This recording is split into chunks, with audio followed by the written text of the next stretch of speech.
Hey everyone.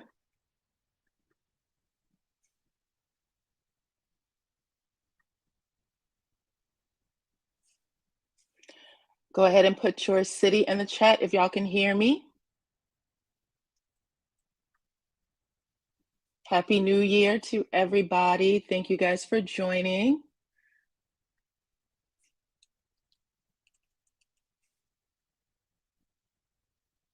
Hey Memphis. Hey everybody. Happy New Year. I have Sweet Licious in the chat. These are my channel members. Anyone you see with a star. Betty Williams. Tasha Rains is a moderator. Thank you, Miss Tasha Rains. She's also a member. We have Miss Beanie Jones. Hey everybody. Welcome. There is 138, 154 of you on right now, 74 likes. If you guys could hit that like button for me. Hey, Louisiana. Hey, Virginia Beach, North Carolina. Happy New Year. I see Orange Park, Florida in the house. South Carolina, Union, South Carolina. 178 of you are watching. You are in the chat. 107 has hit the like button. Go ahead, hit that like button. For me, I'm going to pin my membership just in case you guys want to become a member. Prosperity Overflow. She said she is all the way from West Palm Beach, Florida. Miami born and raised. Tampa is in the house. We have Coconut Creek, Florida. Hi, everybody. Fayetteville, Tennessee. Jewel, Fort Worth, Texas. Philly is in the house. Grovetown, Georgia is in the house. Yes. I love it when you guys let me know where you are from.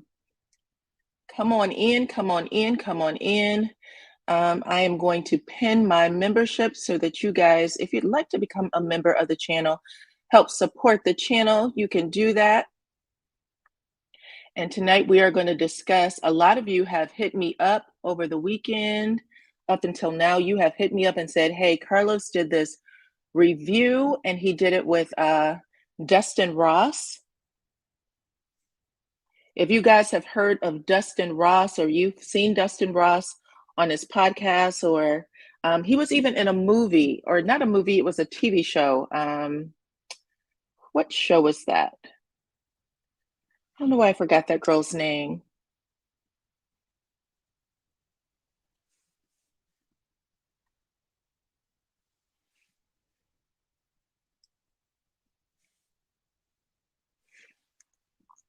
Dustin Ross is the bomb and on point. Pennsylvania, yes, agreed. I have been listening to Dustin for a long time from the Friend Zone. Now I listen to him from No Holds Barred with Ebony K. Williams. Thank you, Projects Baby. I appreciate the super sticker. Let me put you on there.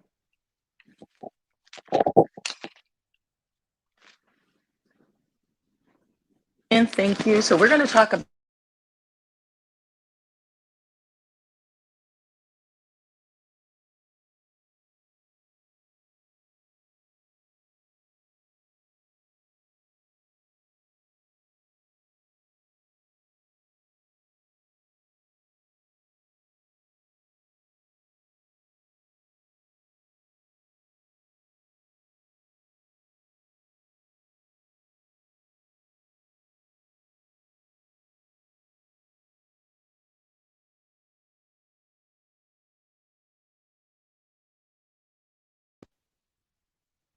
Can you hear now?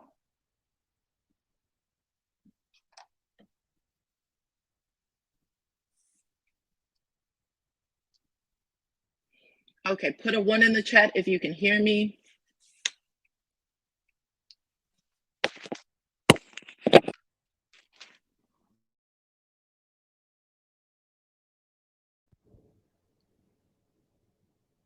Okay, so you can hear me.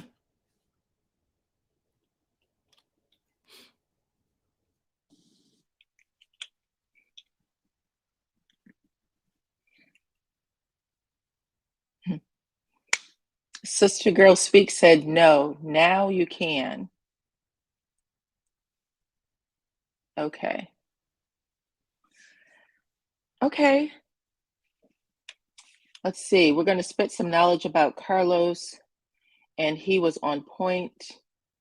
I totally agreed with his perspective. I agreed with a lot of his perspective too. Okay, great. I'm glad you can hear me. I'm really trying to make sure that we don't have a whole bunch of technical difficulties on this one. I have been working all day to make sure that this is right. So, yeah, hold.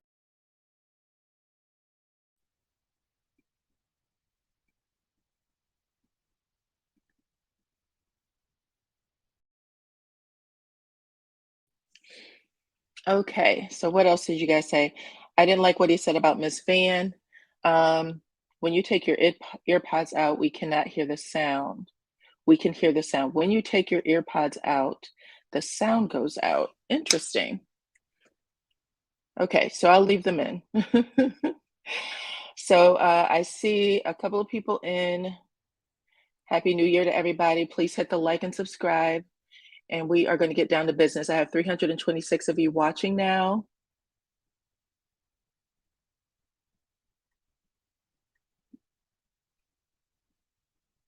Okay. So you guys are saying you can hear me, I'm assuming. Unfortunately, I don't hear myself, and that is why I'm concerned. There's something going on with my ear pods. So,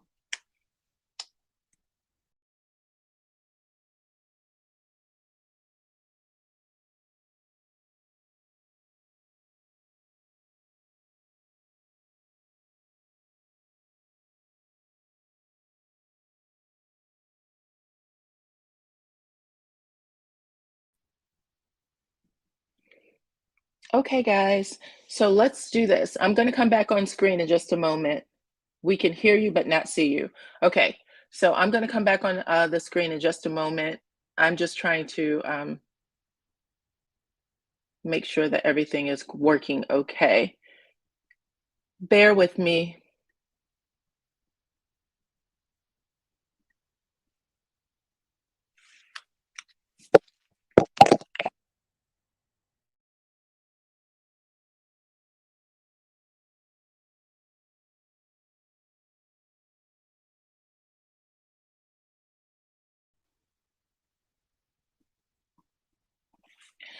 Thank you, everybody, for joining the chat. Thank you, everybody, for being so sweet and patient. I see, hi, Diana from Indy. That is coming from Tony K. Again, be kind to my moderator, Miss Tasha Rains. I had some moderators on Saturday that I don't think I said thank you to. That was Tanga J and Linda Gamble, I believe. So thank you to them. They were working hard. Also, MN was working hard.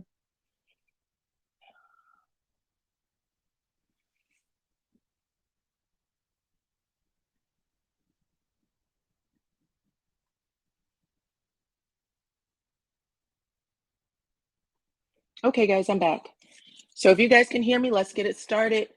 So Dustin, who again, he's been around for quite a minute. I thought that, and he has always been a Melody fan. I think he said on the show with Carlos King that he was a card carrying millimeter. Okay, so I thought that was cool. I know some of you said that you did agree with him. Benny Jones said that Dustin was on point. I agreed with the mothers and others assessment, which is why his comment about Miss Van looks like that's cut off. So you said you agreed with the mothers and others comment, and he referred to the others as I guess like Stormy and I forget her name now, the friends of the show, basically. So the other couples, Lewis and Tiffany, and Destiny was considered an other. I know people kept saying that Destiny is a main character. Destiny was not a main character, just an FYI. Let's see. Carlos didn't realize Dustin was a millimeter. So Carlos knew. Dustin does not make Carlos and Dustin are friends. And Carlos, Dustin has always cheered for Melody. So anyone who knows Dustin, even on his other show, he'll talk about the show every once in a while. He's always been a big cheerleader for Melody, and he did a lot of his assessments right. But a lot of you are saying that you didn't agree with the assessment of Miss Van, and I'm going to talk to you guys about that. I thought I didn't like that either. But when he came in, I'm going to start from the beginning. Let's start from the beginning, and then you guys tell me what you agree with and what you don't, okay? So when he first started talking about it, let's see. I'm reading your comments too, just because I want to make sure I get everybody's comment. Someone said, Carlos asked all the right questions, but they did not answer the questions. They went around the mulberry bush. And I'm assuming you're talking about the reunion. Yes, I think at some point Carlos recognized that they weren't going to answer certain questions. And he even said, you guys all had a meeting before season 4 even aired that I wasn't a part of. And he said that you guys had made a pact not to talk about certain things. So I'm assuming that that had to do with everyone that was a part of the show. They didn't say who came and who didn't. Tawana, let me tell you, this legs, hips, and breasts, Tawana, that is hilarious, AKA. All right, so I just wanted to put that up there because that is hilarious. But they all had made a pact prior to going into season 4. And we could all feel as viewers, there was something wrong with what they were giving to us. If you guys, I think we've all been talking about how bad the season started because it wasn't real. Nothing felt real. But it's interesting, you guys, that, let's see, Gwen said, Diana, the only thing I disagree with was that he included Miss Van with those other 2 ghetto mothers. I hear you. When you guys watch the show, there was, and he said, you guys all have this pact. They all nodded, yes. It was Marceau and Tisha. Marceau said, y'all didn't have to include us in that shit because we tell everything. And Tisha actually said, yeah, we didn't have anything to hide. And their storyline for me seemed to be the most insincere, but that's what they had said after Carlos said that. And then it was Martell said, I know what Kimmy said. And he repeated that Kimmy asked that they don't say anything that happened with Maurice after 4 p.m. He's only allowed to be talked about like from breakfast till the end of his workday. Anything after work, she did not want them to talk about. And I found that that was interesting, that they literally did everything they could to keep any of their story from coming out on television. However, they're mad that the viewers were pissed off about the entire season. Like, you guys, you didn't do anything to give us anything this season. I still think that Melody and Martell had the most honest storylines with each other, but the rest of the cast, no. And I mean everybody. Destiny, Stormy wasn't even, she was like true support cast. She just showed up to support the friend or the main character on the show. Nobody else. But I did appreciate that Dustin said at the end of the day, no matter what the rest of the cast thinks, Melody is the nucleus of the show. Okay. Tanga J is in the chat. She is also a moderator. So guys, please pay attention to what she's communicating as well. Thank you, Tanga, for showing up today. I don't think I had a chance to thank you on Friday, so I appreciate that. Drop the Mic said, all they did was talk about Mel and Martell. Well, it looks like there was 2 meetings, right? There was a meeting with the entire group to not talk about certain things. And then it looks like there was a meeting with the Scotts, Destiny, and Stormy to only talk about Melody and Martell. That's what I got from it. Let's see. I'm going to put legs, hips, and breasts back up here because she said CK shouldn't have made an agreement. CK begged Melody to stay on the show after she found out Martell was cheating. Shouldn't have made an agreement. Well, here's the thing. This is what we all know, that there was an agreement made where, Melody asked if she could pull back a little bit because she didn't want to film with Martell. And then there was also an agreement made with Marceau and Tisha, where they said their relationship was on, thin ice. However, there was also a separate meeting with the group. That was what I found to be interesting. And Carlos tried to take the heat off of himself by saying, You guys had a separate meeting where you all discussed what you would and would not talk about. And they agreed to it. He said, I was not aware of it. I was not made privy of it. But you guys made this meeting. Then you guys decided to basically produce your own show. And all this backlash is coming back from the viewers, and you all are sitting here trying to act like you didn't have anything to do with it when you basically made agreements amongst yourselves about what you would share. And they all agreed to that. And you know what that is? That's a breach of contract. Okay? Because at some point, you have agreed, once you get that paycheck, you are agreeing to do certain things for that check, and they chose not to do it. Fatima said the problem is if it were a scripted series, it would be boring. Whatever agreement they had is not working for the audience. It seems like they were trolling their social media audience. And I agree with part of what you were saying, Fatima. That's kind of what I was sharing too. So I talked to you guys on Saturday, but after the show, I had to go back and watch it again. And I got a chance to see just a little bit more of what was happening. But when you sign on for reality TV, there may be things that you discuss that you say, I don't want to talk about this. This is off limits. But for all of them to have had a separate sidebar without the producer, without letting them know what was going on, they kind of breached to me. That's what I got out of it.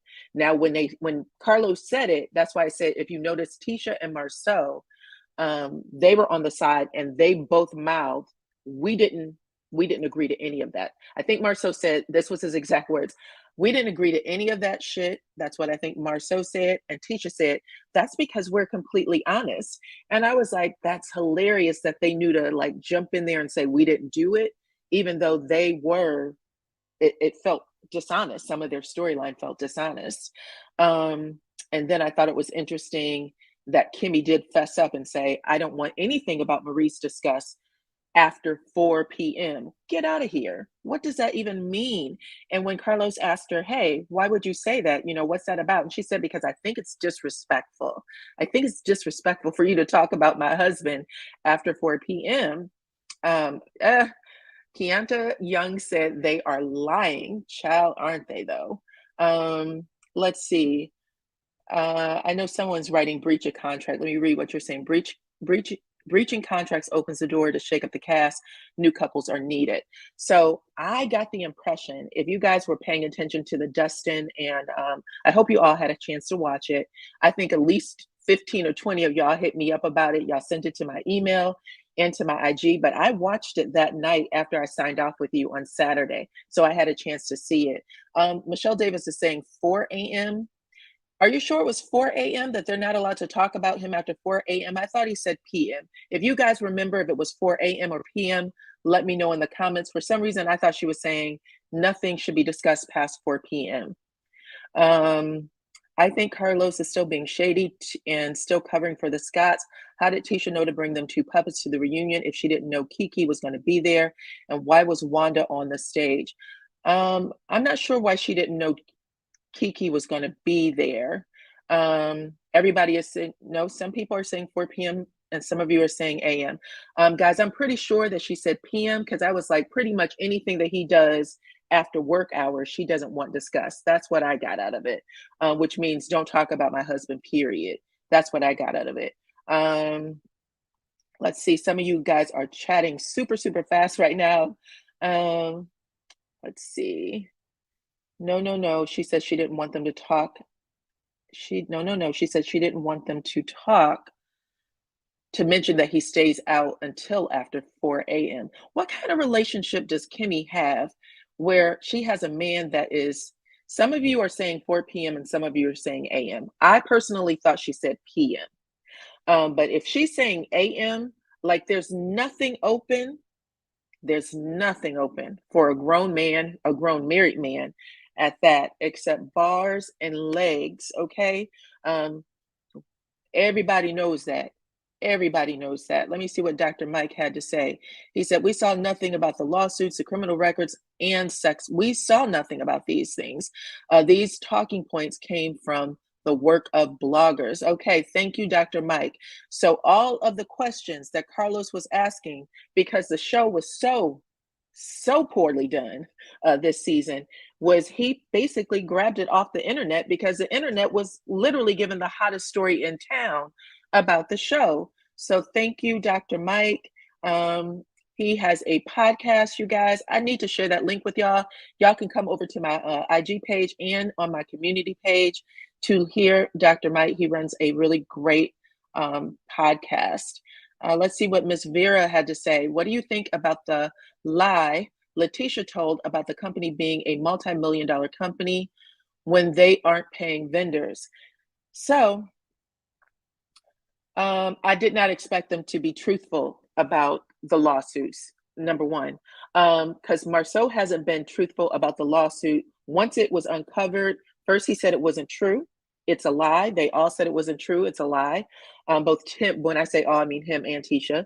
And then he went from saying it's a lie to it's frivolous, even though it's over $500,000. And then the first time he said anything at all that suggested it was a lot more serious than what he was trying to, communicate was on the show. And that he just said it really broke him that he had the lawsuit because that was his first big contract. That was his first big multi-million-dollar deal. This man is being sued by the apartment complex, by the bank, by the people that he rented the equipment from. Everybody that did business with him has thrown their hat in on this lawsuit. And that says a lot. He did a live where he said, oh, if I would have only known, to put a lien on the properties first so that they could pay me. I think all he's asking for was it $800,000? Which, it doesn't hold water to over a half a million, or yeah, over $500,000 if I'm not mistaken. So I thought that was crazy. Let's see what Miss Valerie Rags have to say. She says, I have to say, as an accountant, you have a company that generates millions in revenue, but your net income doesn't necessarily mean that you're making millions. Agreed. He said that he made 17 million in a certain period of time. However, his books does not reflect that. He was very honest about that. So even saying he made it, his books does not reflect that. Let's see what the Black Bumblebee has to say. She said, Carlos prepared Marceau and Tisha because they answered the questions too smoothly. They only reverted when Melody spoke, and she wasn't pre-rehearsed on all the facts, time, and the date. So who thought that who thought that Tisha felt rehearsed? I know that her bringing out those puppets were really wrong, but do you think that she was rehearsed or prepped by Carlos? Or do you think that her, Marceau, Maurice, and Kimmy kind of rehearsed? And even Martell, because if you guys remember when Mel first came out, everyone who came out on the stage, everybody clapped. Everybody was like, you look good. They all did that, right? The only person they didn't do that for was Melody. Melody came out on that stage. So people are saying most definitely. I feel they knew the questions. You felt like she was rehearsed. Okay, so everybody said it. When Melody came out on stage, she's looking amazing. No one actually, the rest of the cast did not acknowledge her the way they not acknowledged each other. And when Carlos said, Melody Cherie, Martell screams, halt. And they all double over in laughter, which puts her in a really low place from the set time she walked on. So everybody starts laughing, especially Maurice. If you paid attention, Maurice, every time he thought someone made a jab at Melody, he kept bouncing back, laughing, stumping his feet. And I was like, he's really putting it on. And I don't get it. I'm still trying to figure out why Maurice has such a bone to pick with Melody and why Martell is his guy. Didn't he sucker punch Martell in the face? Why is he his guy? Someone said now as Mel announced she got her builder's license, the Scots showing them work on projects. Mel about to go back to building homes and them Scots who run things. It's classic workplace harassment. Okay, let's see. I think they, including Carlos, are trying to ice Melody out, but God ain't having it.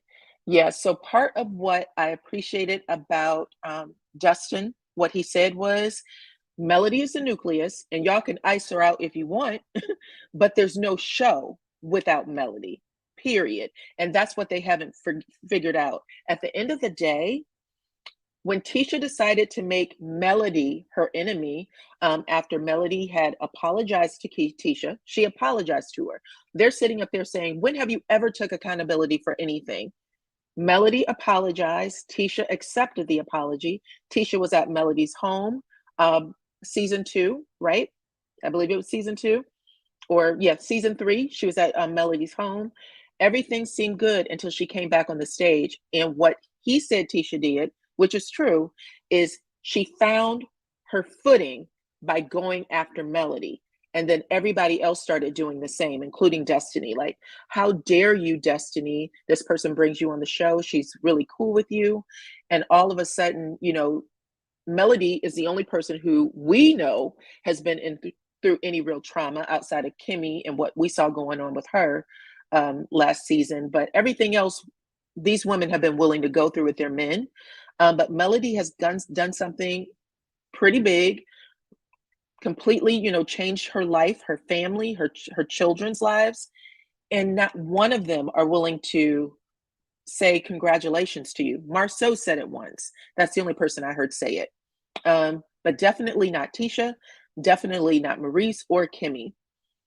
Tisha and Kimmy didn't acknowledge each other, and Marceau tripped on his way out. Tisha and Kimmy did acknowledge each other. If you go back and watch it, 100%.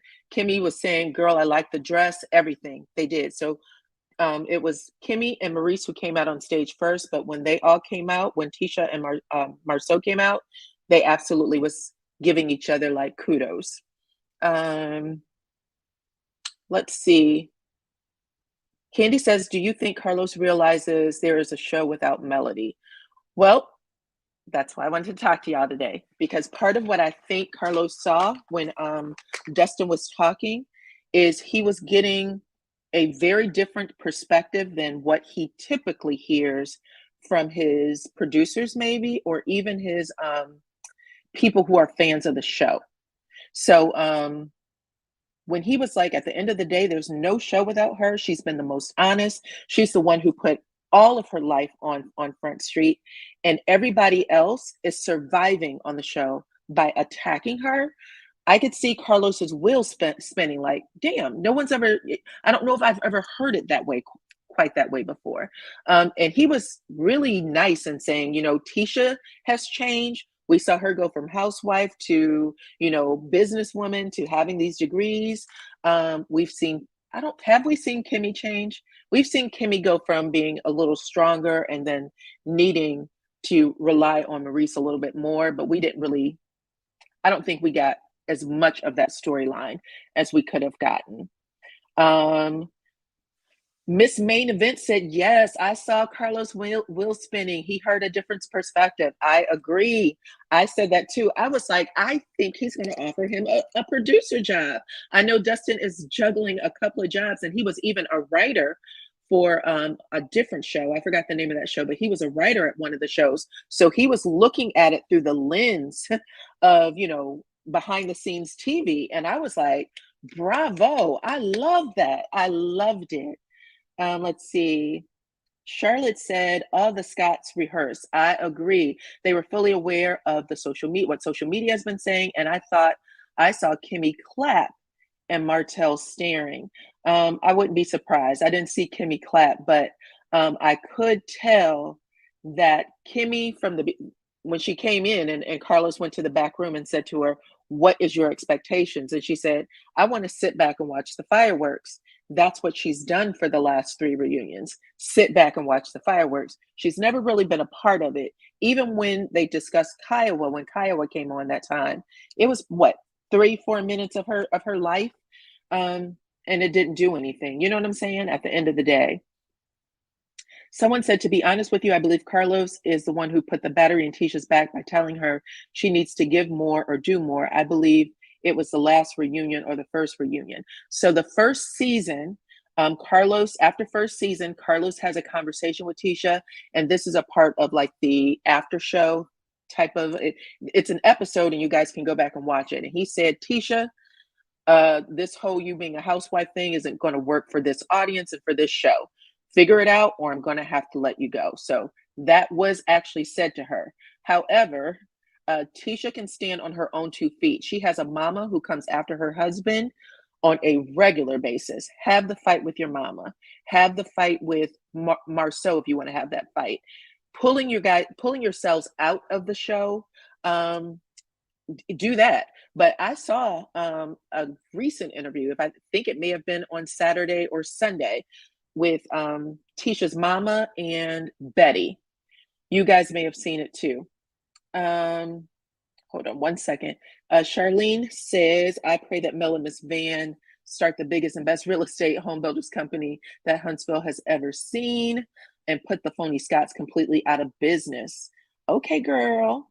Thank you to Miss Joyce Miles for becoming a member of the channel. Thank you so much. I appreciate all of my members. Okay. You guys are doing a great job. You support me so much. I just really appreciate it.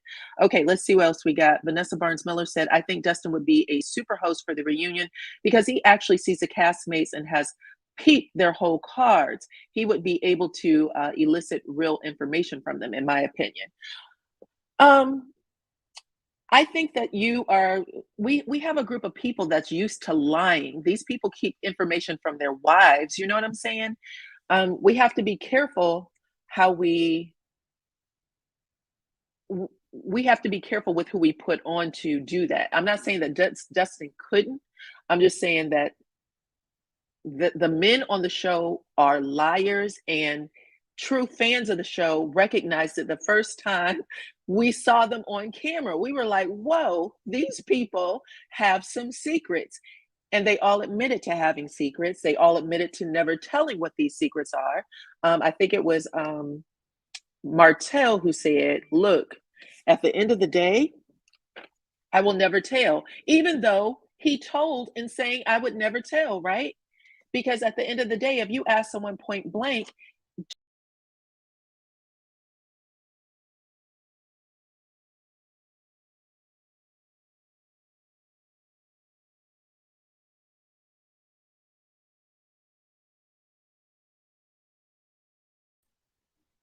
okay, for some reason, my screen went out. I apologize to you guys for that, but we are back up. If you ask someone, do you know if Marceau is cheating? And he says, I'll never tell that. You've told that. What are you, a 3-year-old? You don't know how to just say, no, he's not? You would have been better off lying than say, I would never tell. It makes no sense. And he knows better than that. He knows better. So it's interesting, again, how they were throwing each other under the bus. Now, you guys were talking about the mamas. One of the other things that Dustin said that I thought was interesting, that I didn't necessarily agree with. Here's another comment. Dustin mentioned to Carlos that they are all riding Mel's coattails. Right. One of the other things that he said that I thought was interesting was he was like, I appreciated that Marceau didn't go after Melody when she called him legs, hips, and breasts, that he just kept it toned. He was like, because he understands the optics of what it is to go after a woman. Did you guys see that? Let me know what your thoughts were on that, because that's when I was like, I don't know if Dustin knows everything, because the Scott men go after Melody and her mother consistently. Even after the show with those puppets, Micah Scott, I believe that's his name, was in the comment section saying, you ate Tisha, like best part of the show. If you watched, I think it was Maurice again, he was laughing and stumping his body across the couch like it was the funniest thing he ever saw. And I was just like, it wasn't funny, number one. And why bring out puppets if you didn't actually know what to do with them? And the other puppet looked just like Miss Wanda. Like it looked more like Miss Wanda and you than it did look like Kiki and Melody. Let's see, what else do we have? Charlotte said, I love Dustin's point of view, except Miss Van and Kimmy. He kind of made Kimmy to be a saint. Yeah, that's the other thing. So this was my problem with Dustin. So I shouldn't say problem. Love Dustin. Don't have a problem with him at all. I think that his view was solely from the show perspective and not everything else that goes on. So for me, I think for those of us watching the show, we saw Kimmy kind of, what's the word I'm looking for? She wasn't as high on a pedestal anymore. There was a couple of things that happened. Actually, there was four things that happened for me. Offline. What is offline? I love that Mel did not come to play out the gate off top. Let me just make sure that this is working for you guys.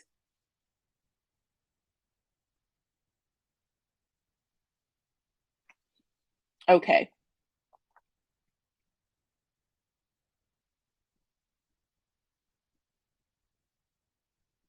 Okay. So the four things for me that made me kind of concerned for Tisha, what or not Tisha, is for Kimmy. Okay, you're okay now. Cool. The one thing that I thought was a little interesting for Kimmy was number one, when her and Maurice just got married and they were at the cabins and they're outside talking, and he says to her, he invited his ex-wife and her husband to live in one of his houses rent free. And she knew she had the problem with his ex-wife, and the ex-wife had been calling her hoes and bitches and you name it. And he didn't ask her any questions. He didn't say, listen, this is how I'm feeling, and I want to make sure I'm respecting you. He said, this is what's going down.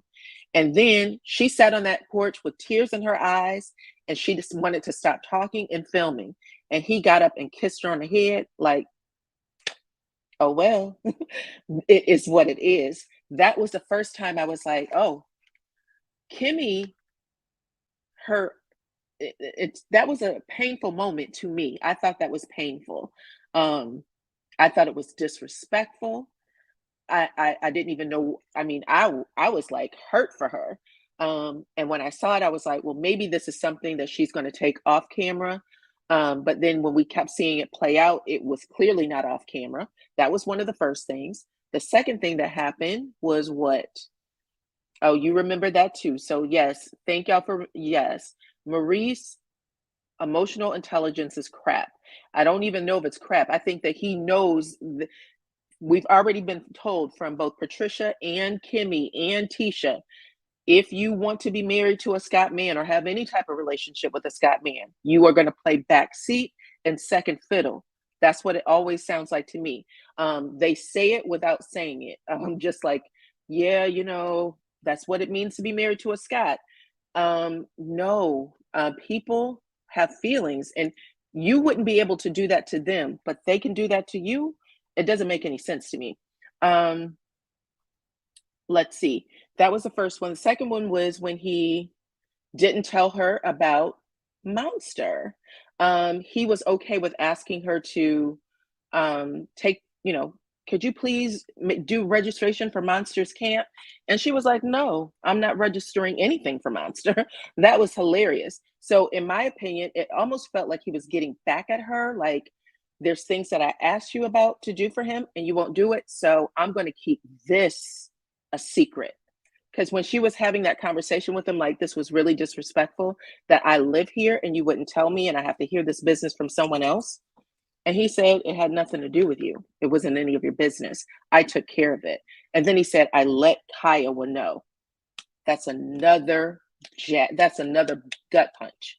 You told Kiowa, who lives in, Michigan, you didn't tell me I live here and I got to hear about it at the grocery store. No way, Jose. Yeah, that was the monster incident. So yes, Scott A, the vaping incident was the monster incident. So that was the second one. The third one was when he asked her to meet with Kiowa and Kiowa's husband to talk about it so that they can all get on the same page. And he left to do a meeting and said, you take care of it. Mm-mm. And the fourth time was when he took her to Scott Manor and said, this is the property that we're going to have for Scott Manor. And she said, I did not know we were buying, then she changed it and said, I didn't know you were building your dream home here. And he was like, what do you mean? This is both of ours. And then she decided to lean into it. And she was like, well, I'm going to have the pool here because I want to see the sunset and I want the driveway to come up this way. And what did he say? We're not going to live here. Like every time she thinks that she knows what she got, he pulls the rug from under her. So thank you, drop the mic. Okay. He said, Kimmy showed the audience that she is a pick me type of woman in that scene.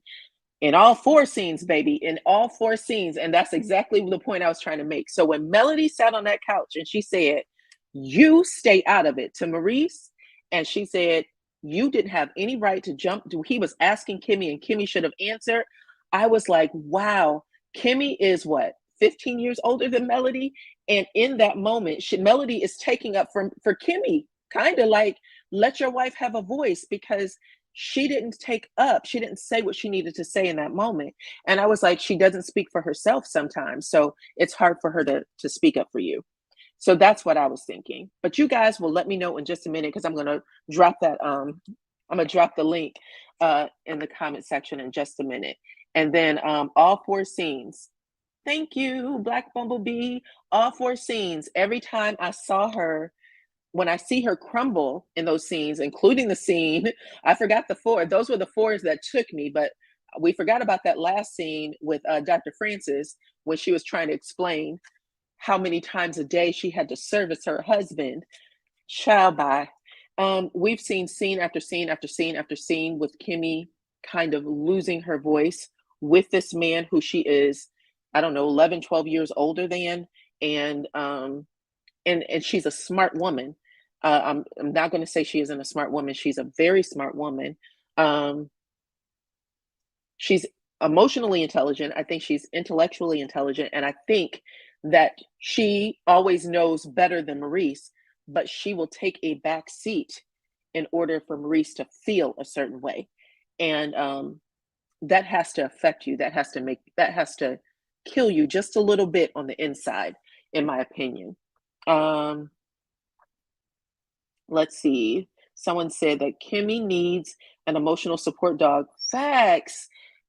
Because her husband is only supporting her because she was sick. Okay. I think you're right with that. Let me see what Dr. Mike says again. It is my hope that one day CK will select Black men who know how to treat Black women. Marriages can go bad, but there is a reason. There is no reason to disrespect a woman. I'm happy I grabbed that comment, and you're right. Every man on the show is disrespectful to Black women. Thank you for putting that up there. I appreciate it. That is really the truth. The women that are married and in it are, that's just their life. There's nothing else to be said. That's just their life. And there's a strength that Melody has because she now has a freedom. She's free from her disrespect, right? She's free from that. And she speaks her mind, not just to her ex, but she'll speak it to Maurice. She'll speak it to Marcel. She'll speak it to whomever. And they have to sit back and watch it, and they're upset because perhaps at one time Melody was a part of that group and they all kind of, fell into that, line. But they don't anymore. She doesn't anymore. And that has to be hard to watch because, like Dustin said, you remember her when, but she's not that person anymore. And it has to hurt you to watch someone grow like that and know that you're not really there, or, that your relationship isn't really there. And we know that because we just saw Tisha in the last scene not last scene, but the last two episodes where she goes after Marcel for inviting Melody during the date night. Like, you are reminding me that you and I don't have a good marriage. You know what I'm saying? Because this person, she was able to leave hers. So it's just interesting. It is interesting, you guys. Let's see. And the last thing we were going to talk about, I think, was the mamas. and you guys said that you did not like what Dustin had to say about Miss Van, basically saying that Miss Van brought a storyline to the show that created all this outside noise. Oh, I got 1,224 of you guys on. Actually, it's 1,235. Go ahead and hit the like button because there's only 491 likes. I'm going to assume that you are enjoying the content, so please go ahead and hit the like button. Thank you very much.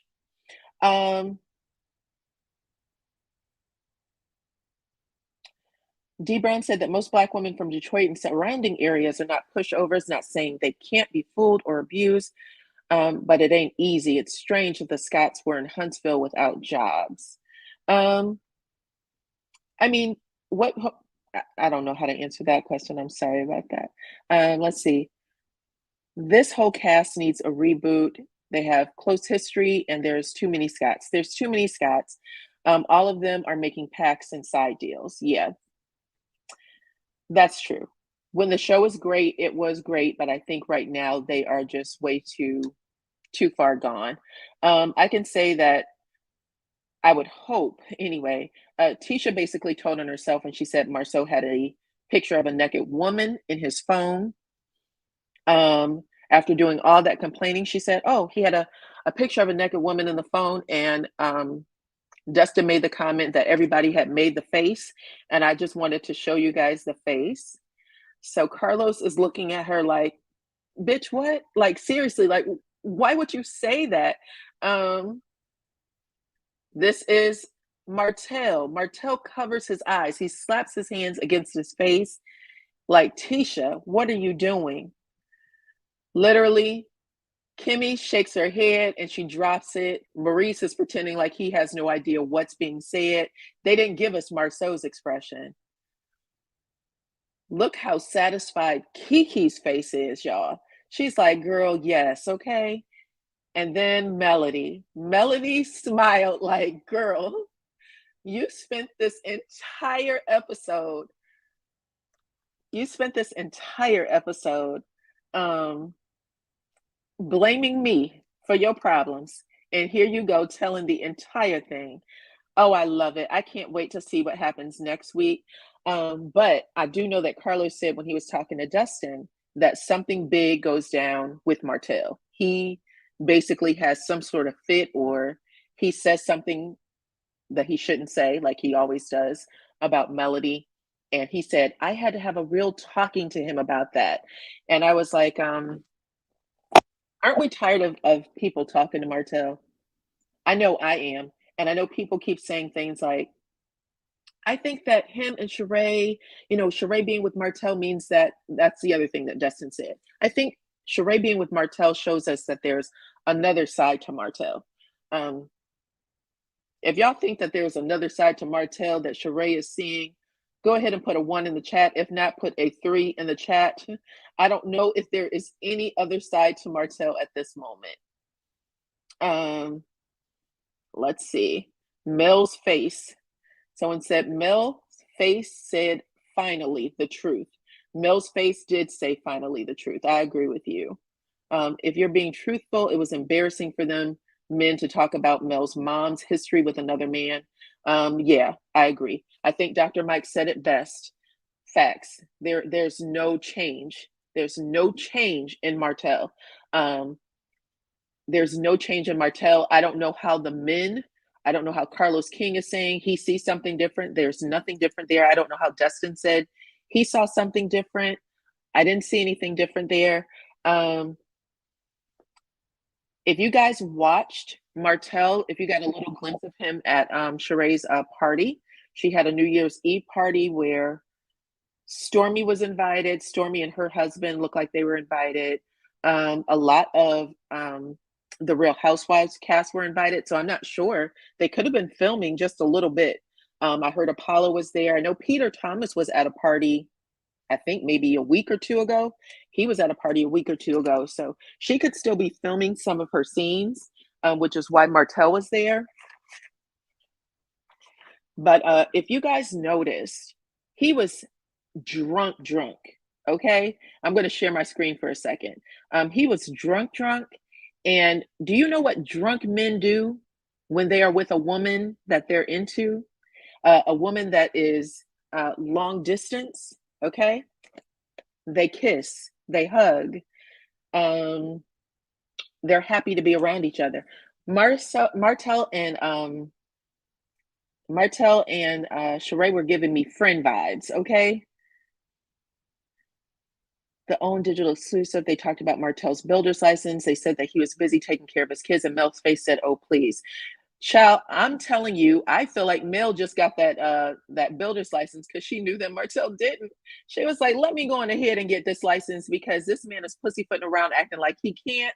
Let me show you how easy it is." Not to mention, this was his business. This was something he did for a living, put money on the table, made him a millionaire, right?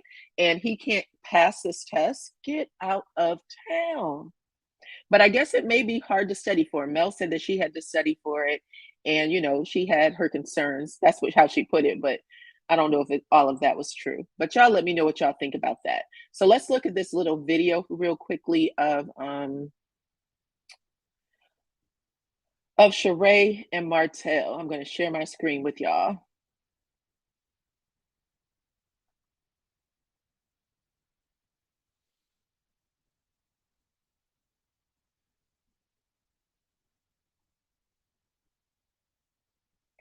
Okay, I have the volume down, but look at how he's dancing on that lady, hugging her.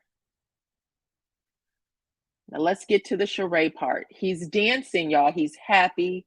He's drunk off his butt. Comes over to Sheree.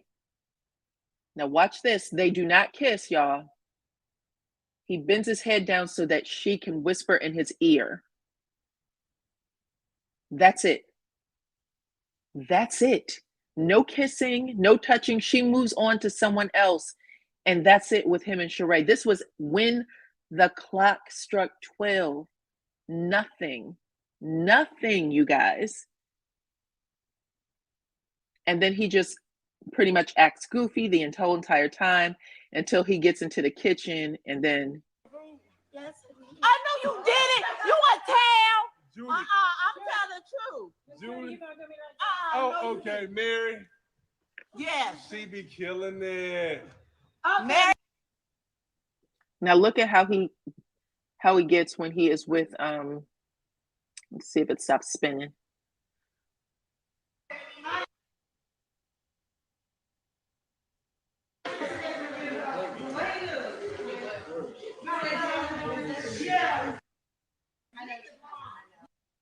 This is my boy, Anthony, right here, right? Listen. Crazy motherfucker. Hey, So I gotta take him back to what he mentioned to me earlier. What? Hey, listen. So when straight men are cool with gay men tend to trip sometimes. So this dude, listen, this dude will come up to me and talk about some. Where's the man at? Where's the man? Dude, what you say again? Where's the man at? He gonna ask me. Where's the man at? Listen, guys, listen. Hey, look, this is what he did. Hey, look, hold your arm up. He gonna do this to me. Where's the man at? Plus him. Where the man? Where's the man at? Hey, where's the man at? Cause they ain't nowhere to be found up in here. Hey, who you want? Hold on, huh? Hold on. I'm not all the way right. Hold on. Hey, hold on. Hey, tell these 690 people who you've been requesting for me.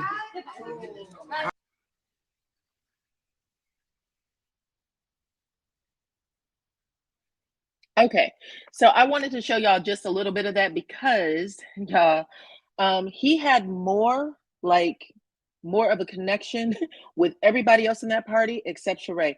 There was no kissing. There was no red lipstick anywhere on his face, not on his lips. Someone said that his lips was white. Yes, ma'am. Lips was white, dry, okay? Drinking the entire day. Went into the kitchen to talk to his family. And he supposedly hadn't seen Sheree, assuming they're in this long distance relationship for real, you would want to be around someone. You would want to be, near them. You're starting the new year with someone you are in a new relationship with. it was weird. It was weird to me. You guys let me know if y'all saw something different. But I did not get that from them at all. He was laughing, joking. At some point, he must have just fell out because he was drinking. I saw Sheree kind of get after him a little bit when he was talking about her dog. But outside of that, I didn't see a whole lot of anything that suggests they're in a real relationship. My people I've seen married for 50 years had more chemistry. I'm sorry. Let's see. Isn't it funny how Martell find it's okay to disrespect a strong Black woman, but needs another strong Black woman to try to pull his reputation out of the gutter? That's all Sheree is. Facts, because we know that Sheree, what we've seen of Sheree on television does not match what we get out of Martell. Like these two people, it just feels, doesn't feel okay. But I'm gonna tell y'all who was at the party, okay? Let me put this up here. I know that we saw Stormy. Her and Stormy and Courtney was there, but if y'all look, Damian Hall was also at the party. Okay. He is sitting there with this young lady, and I took a picture. Sheree took a picture with her on the same night. And I told y'all he was serenading her. Damian Hall was serenading her at that concert. But a drunk mouth speaks a sober mind. Facts. Let's see what Queen Jaja has to say. Martell wants Sheree to get robbed. Oof. Saying that her dog looked like a cat or whatever. He said that he was a scaredy cat. He did. He's so goofy. He couldn't be my man. Yeah, she kept saying, Martell, Martell, Martell. Like, stop. Like, don't do that. And then he kind of just looked at her and walked off, went to his own corner. Like, I was like, who does that? Who does that? What else did I notice? But I agree. Typically when you are drinking, you are, feeling fine and you want to be with that woman, right?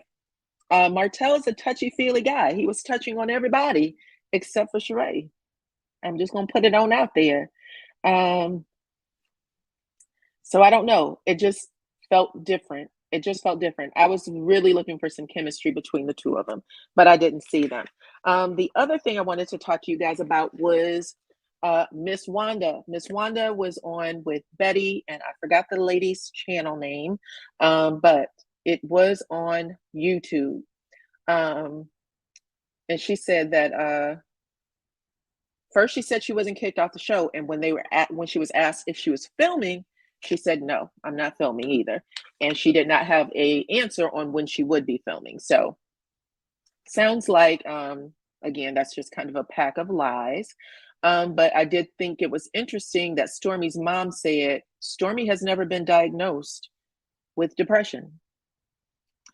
So, doesn't mean that she isn't.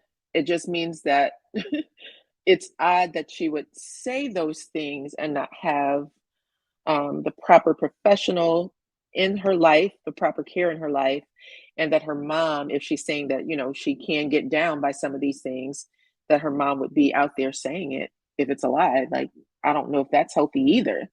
But I just thought I'd put that out there. Someone said they are friends. There's a picture of her and Mel. Melody actually said that she doesn't know her, remember? She said that they just had taken that picture, but she said she doesn't know her, has nothing bad to say about her. So let's see, what else you guys got? Why is Stormy's mom kick her in the back like that? It felt really bad for her mother to say that. I agree. She said it on another channel. She said that she's never known Stormy to have a diagnosis for any of that. That's not something you play with. Not at all. And I said Stormy needs the right people in her life that supports her. And if they aren't supporting her where she is, they shouldn't be there. I mean, it just feels, that's horrible. Stormy has said she suffers from depression and unaliving thoughts, but Betty said Stormy has mental health issues and has been diagnosed. Wait, Betty said Stormy doesn't have mental health issues and hasn't been diagnosed with any. What's happening? So many questions. Yes, so I'm sorry about that. I misread that, April. But you are right. I agree with you. That is what happened. That's what I heard, and it shocked me that she would say that. And yeah, we will see. So you guys, um, I'm gonna put the link in the chat because I want to see what you guys have to say about everything. Um, Pause the chat. Let's see what we got here. You guys, I don't know why this chat be moving like this. It should slow down just a minute. Okay. Hopefully that works for you guys. I have 1,423 of you on, only 718 likes so far. Please hit the like button for me. I'm about to put the link in the chat for you all to talk to me about what we just covered, okay? I really want to hear from you guys. Thank you to all the moderators who are working real hard. This chat is going crazy. I think when you guys join and so many people start getting into the chat, it just moves really quickly. So that's what's happening because I am not touching anything. Let's see. So let me put this link here and I will pin it. Okay. And if you guys would like to come up and talk about what we discussed, that would be great. Oh, we got up someone on right now.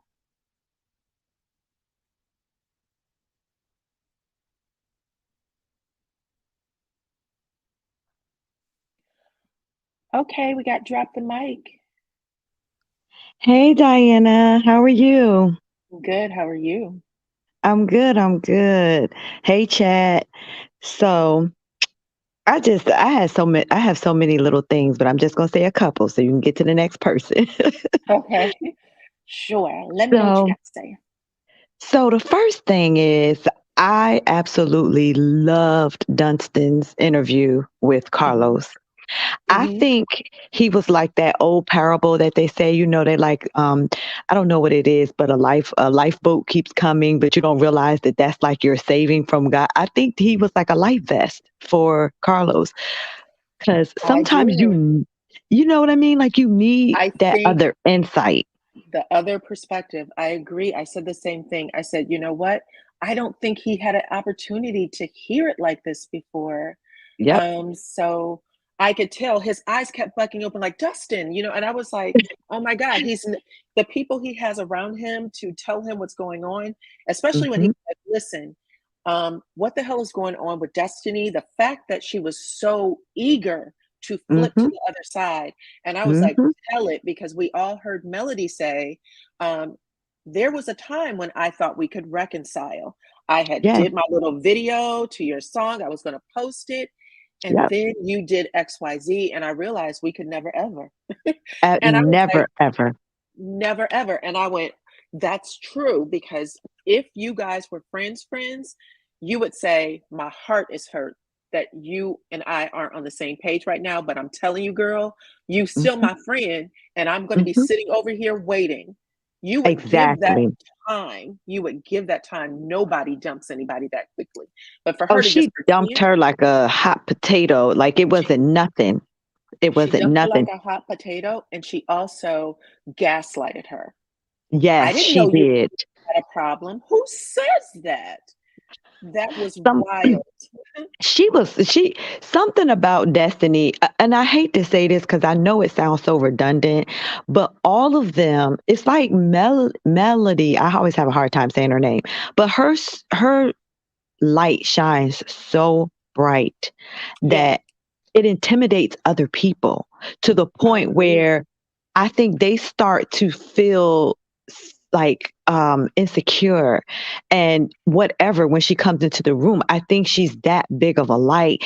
And because of that, they don't even know what their feelings are. They just know that something in her makes them feel super uncomfortable. And Mel, I don't care how nice she is. Like she's so pleasant, she's so nice, but these people and even the men, even the Scott men, they find reasons to, I don't know, like attack her.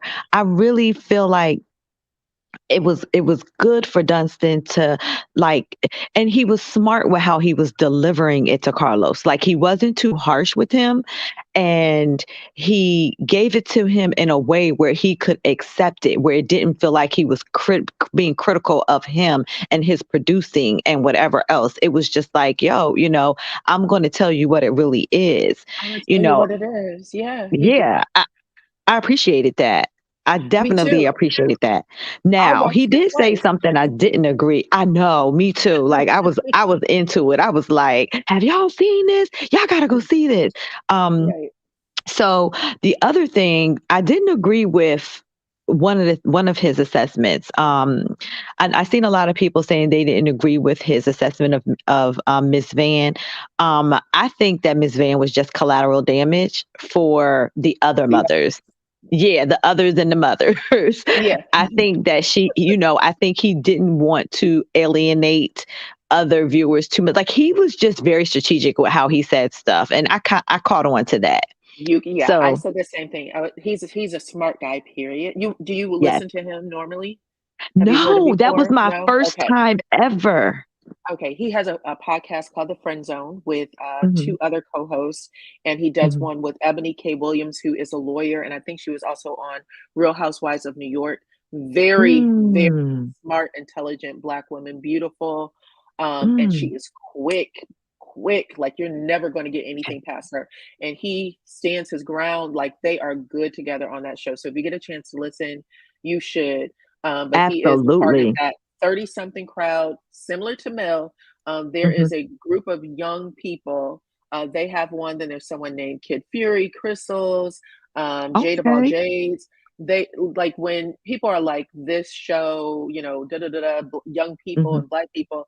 There is a whole group of young, Black, intelligent, talented people I that love is it. literally on the front lines every single day, y'all, like shooting these shots. And we just so happen to have seen Carlos bring one of them on that Where is a and they're part of all the on just culture. podcasts. Like They're on where would I podcasts. find them? Yes, they're on podcasts. Though if you have Hmm. Apple, I have the iPhone thing. But the Hmm. podcast that I saw Dustin on is The Friend Zone, and I've been following that one since the first episode. The other one Okay. is No Holds Barred, and Okay. basically they talk about everything Black culture, politics, everything. They're Mm. very smart, intelligent people, and I don't know how they ended up on these podcasts, but Hmm. people plucked them and was like, "You are." These, new, fresh young voices. I He love was on it. the show with Issa Rae as well. Issa Oh, Rae has done a couple wow. of shows with them, so they're well known. And yeah, there Okay. is just a really good group of people that is out there doing the work. To be honest, doing the work. So That's sometimes we awesome. might see a Hmm. little ignorance, but Hmm. really, it's in a box compared to everything else that's going on. Okay, I'm Yeah. definitely gonna go check that out because I love to find new things that's interesting. So, I mean, I was blown away by his commentary last night, blown away, and I was like so shocked because he got Carlos to listen. Um, so Not the just other listening, thing, he was like, yeah, he was like into it. I mean, he was even like you said, at one point I thought a fly was gonna go in his mouth because his yeah, mouth was hanging open. Like, did you just say that? But you could tell that he wasn't like super offended or anything. He was really just, again, like you said, hearing it from a different perspective, he was hearing from which a different perspective. right. And I think he probably was like, now I get the outrage. I get Facts. it. I get it, and that's what I said. I said he's. It felt like he was in a bubble listening to certain people saying, and he's going and Hmm. he's asking questions like, "Well, you hire producers and people to surround you who are going to give you perspectives about X, Y, Z." But when he Hmm. says, "How do you feel about people saying that Melody is the new Nene?" And he said, "I Hmm. understand how they can say that, but here's the difference." You know what I'm saying? Yep. We Yep. understand why Melody is where she is. We understand why she had to distance herself. And even though she was distancing herself, it was Hmm. intentional. And we, the audience, understood it. Like, you guys are thinking that she's just being mean. And I Right. don't know why. And then the thing that he said that I thought was so great that I have said on my channel like a gazillion times. Martell is the reason for all of the fractures in the Let's friendships, get in it. the family relationships. 100% Happened facts. around him, and you guys are holding on to his friendship for dear life, but you can't understand what the hell he did to Mel. Makes no Right. sense. Right. And you putting this dude on a pedestal and you want us to see him in a different light. And you're like, oh, Sheree can show the better side of him. Listen, haven't y'all seen how he acts? He has the maturity of a 5-year-old. Like, he's stunted, mature. He's emotionally stunted. I don't care what anybody says. And that is not going to change.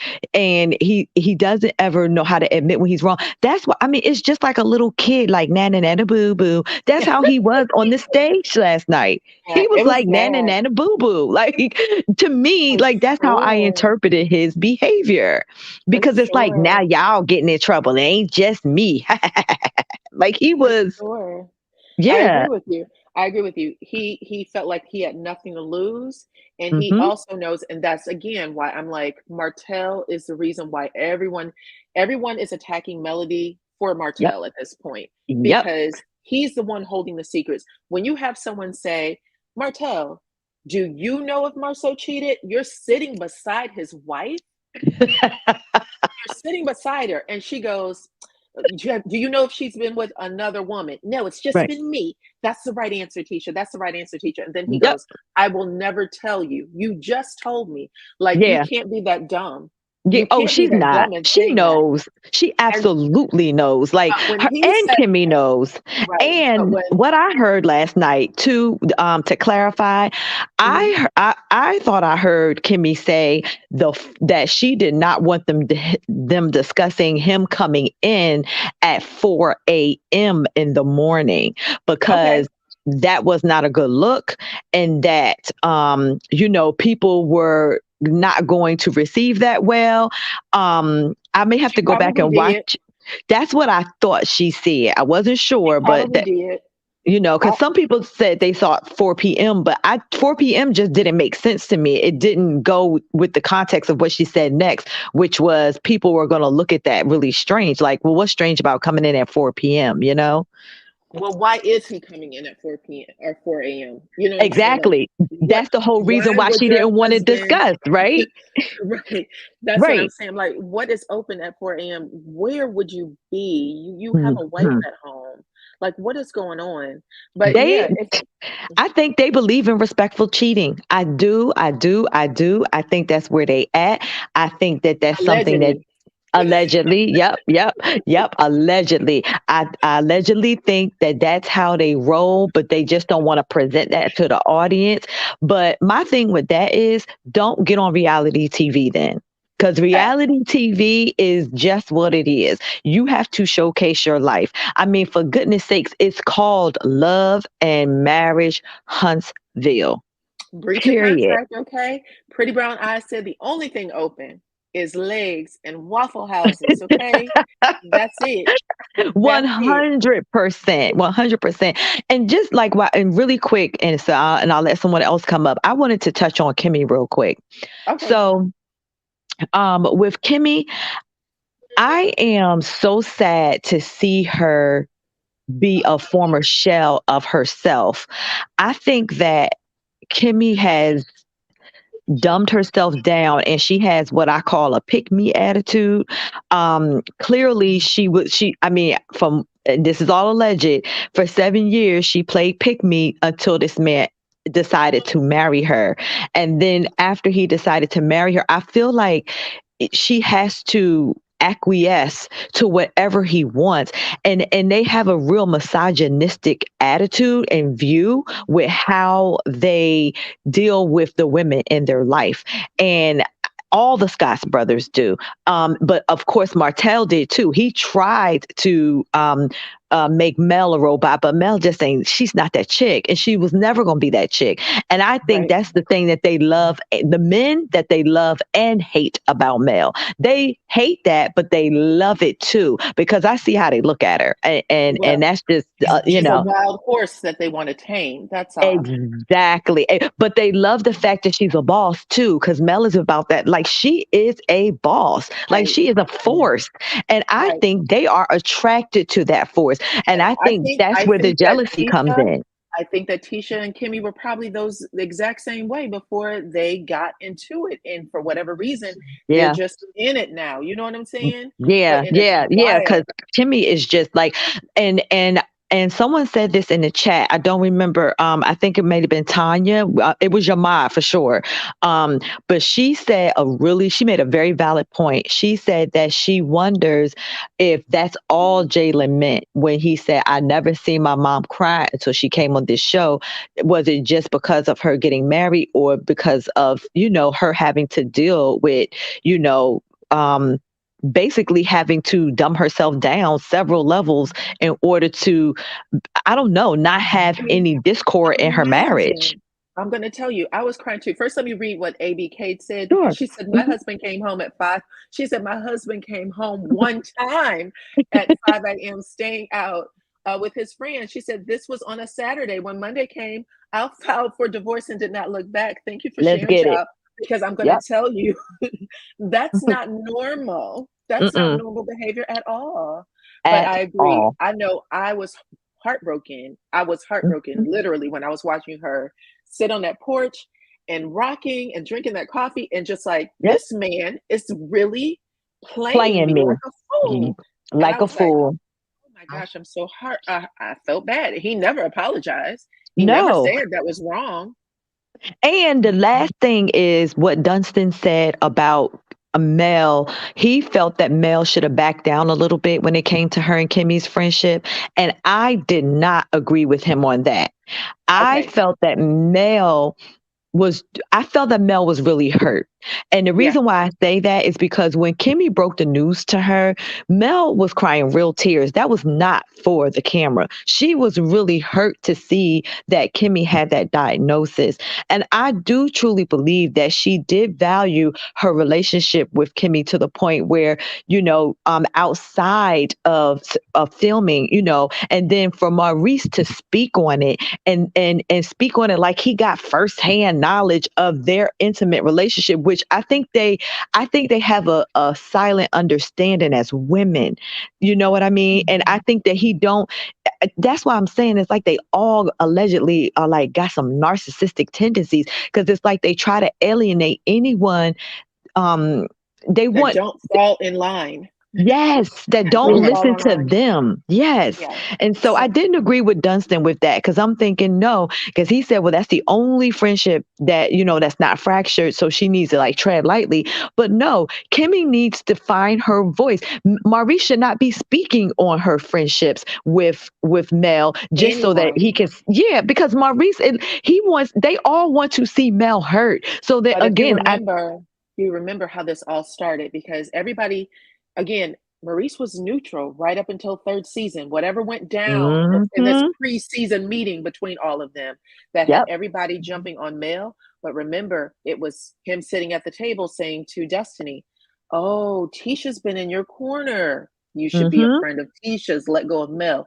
Or when Yep. Kimmy said, I'm inviting Melody to Jalen's party, it's Martell I don't want, because Martell has brought problems into my Right. life. And what did Marie say? Maurice Melody told is the her, center of all the yeah, problems. Melody is the yeah, center of all the problems. And when Carlos yep, said that to her on his show, Melody said, makes no never mind me, coming from the most irrelevant person on the show.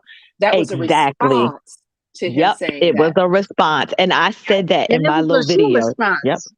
It was a true response. It was, Exactly. but you notice that Carlos asked that question without the context. He did not say that Maurice said that she was the center of whatever. He said he only asked the question giving Melody's response first. So it made it look like Melody was starting the drama, which I thought that was super interesting. Like, why did you start it in the middle with the question? Which one are you talking about? Okay, On the previous show or on the reunion? on Carlos's the show with nightcap? Dunstan, when he formed that Oh, question to Dunstan, he asked, "What did you think about Melody saying to Maurice, 'You're the least relevant on the show'? Do you think that she thinks she's gotten too big for this cast, such and such and such and such?" And Dunstan put it in context and was like, "Well, you know, that's the rest of the cast wouldn't be without Melody, right." And he they're all said she riding her was coattails. responding. Yeah, he And said she was he responding. She didn't always just come up responds. with that out the clear blue Exactly. air. And Yeah. that's why when you have a team of people, when you this is true in any part of your life in work, you always Hmm. want people to bring you every perspective. Like when people Yep. are on my in my comment section, I don't delete people that aren't agreeing with me. I've never done that. I want to hear That's everyone's good. perspective because it's all valid to some degree. However, there's always a cause and effect. And Melody has always said, I'm a responder. I don't come after people. But when she was like Mhm. called, what's his name? Marcel legs, breasts, and hips. And he Right. was like, I think, he said, he was like, what do you think of that? He was like, well, I appreciate that that's why I said, I don't know if he knows all the ins and outs. I appreciate Mm, that Marceau You didn't didn't respond respond. back. And I was like, yeah. you Mhm. don't know the Scott You brothers have then. no idea. Marceau He might not may say, know, but he may was just taking it may not. easy because that might have been too Marceau much for him. Marcel might stay quiet on the stage for that 5 minutes, but when he goes home, he's going to get into a Facebook chat and call her a He gonna hoe. he gonna get Twitter fingers. Right. Yep. Yeah, Absolutely. Mhm. I've seen him do it, and that's why I was like, when people are like, "Oh, he likes her," I'm like, you guys don't know the stuff that he says about her.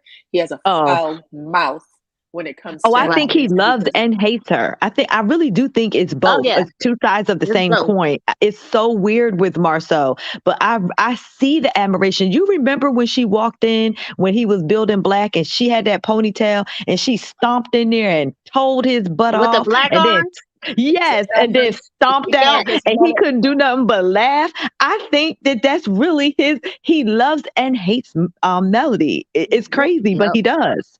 She said, "Mamas are off limits." And Yeah. before she started cussing him, she came in like, I'm ready to Yeah. go. But then she saw Jalen. She was like, "Hey, babe." Yeah. She was. Last thing, what do y'all think about Petty Betty and her setting this thing up for Stormy? And what do y'all think about Stormy turning on Mel like after the season? Like, I think that's weird, but what do y'all think? Shady. Thank you. Shady boots. Shady Yeah, boots. yeah. So clearly, it's been this is my feeling at this point. A lot of people have been saying that there's something going on with Stormy and Mel, and I did not buy into it because I saw like Melody's mom and her good friend that's not on the show in Mhm, Stormy's comment section liking videos and things like that. So I was like, maybe they're just trying to keep some distance because fans are trying to pit them together. Melody, I mhm, remember someone saying, you should do a hair care line. And she said something like, no, one of my friends is doing that. So I'm going to stay out of, hair care. mhm. Um, I'm sorry. Okay. And then after she was doing all that, I was like, okay, maybe she's just trying to keep some distance between her and Stormy.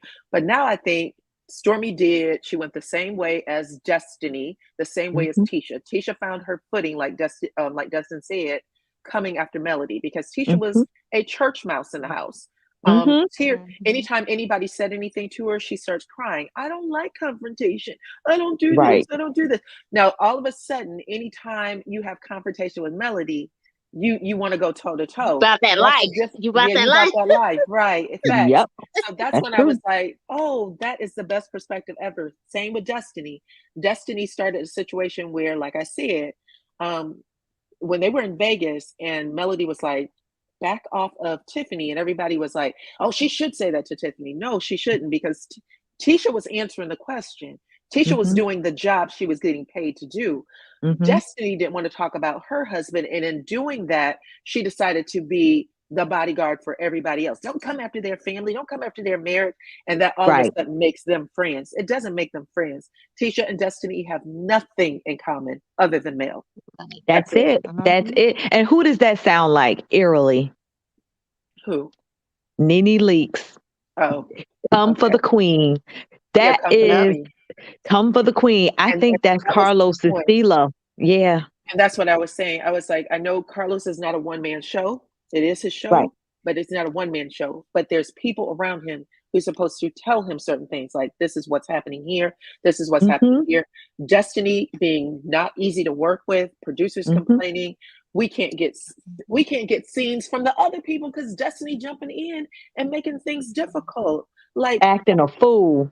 Tisha and Tiffany were having a conversation where she said, "Listen, how do you feel about this? That ain't your business." And girl, if you acting a plum fool, get back on the bus. But right, let this woman talk. She was just it's like how several speak, not one but several.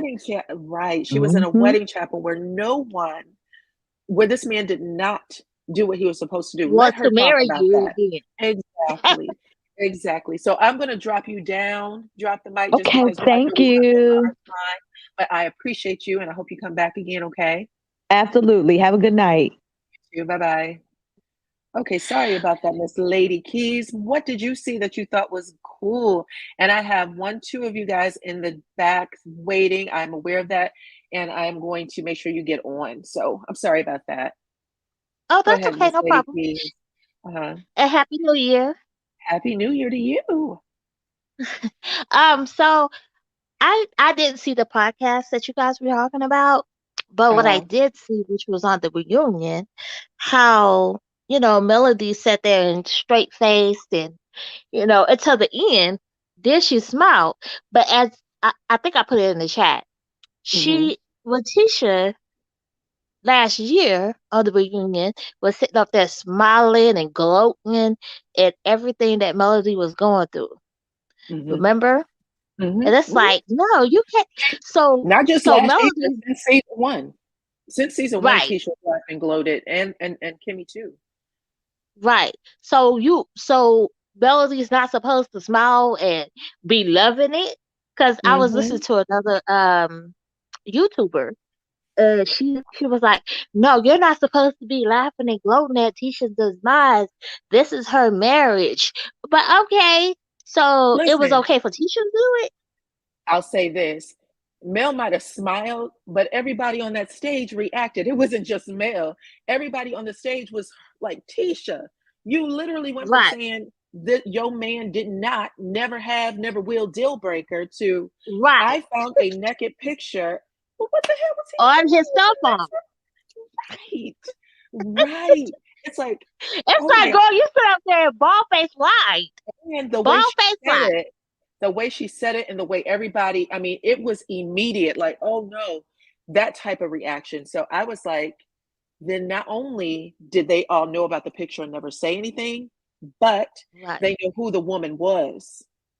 Right. And I think at some point, even though Tisha doesn't say that, Tisha hasn't said this, she would always say, Mel used to come to me and confide in me and tell me what her and Martell were going through, right? And then she said, and I even hated Martell after that. This is what in an interview she said, and I even hated Martell after that because of what he was putting her through. But then Mel said that her husband never started cheating until he started hanging out around them. With her husband and Maurice. And I was like, well, you guys are all telling on yourselves. You all are shooting at each other right now without even meaning to. And that's why they have always kept the pressure on Mel's head, because they were all in it. She didn't say anything wrong. And even though she wasn't willing to tell, she was like, y'all can stay as miserable as you want. And I love Mel. I just don't like Tisha. I do not like Tisha. I can't stand that girl because she lies so much. It's like, have several sticks and stop lying. Just tell the truth. Tell the truth. You don't have to tell all your business, but tell the doggone truth a little bit. Just like you did on the you come all the way out and say what you need to say. Don't sit up there and lie about nothing. And one thing I can't do is stand a liar. Because Right. if you ask me a question, I'm gonna tell you the truth. The thing is, the truth will always come out of your mouth if you keep hearing people talk about it enough. If you keep talking about it enough, it's going to come out just like it did on the stage within Yes. minutes. It didn't even But why take did it take? long But why did it take this long to come out though? That's because the part I don't like. because all the focus has been on Melody and Martell. And anytime it went Yes. back to them, because we all saw Marceau say over and over again, Tisha, stop. Don't leave it Right. alone, Tisha. Tisha, she's Yeah. going through something. Tisha, hurt people sometimes. Well, why is she doing this to me? Because she was almost begging him. Why would she tell me you were cheating if it's not true? When he said 20 Right. women, what did Tisha? What's the first thing Tisha said when he came home and said Martell said I was with 20 women? And what did you say? He went, Right. what do you want me to say? She went, you just let him say that and not say anything? And I was like, Right. damn, right? So Yeah. like, I need you to fight back. If this never happened, then why are you so silent? But Right. now that there is some awareness there, and Martell Mm-hmm. is still saying the exact same thing. You said 20 women, and there was never 20 women. He went, well, maybe not 20. Maybe I exaggerated 20.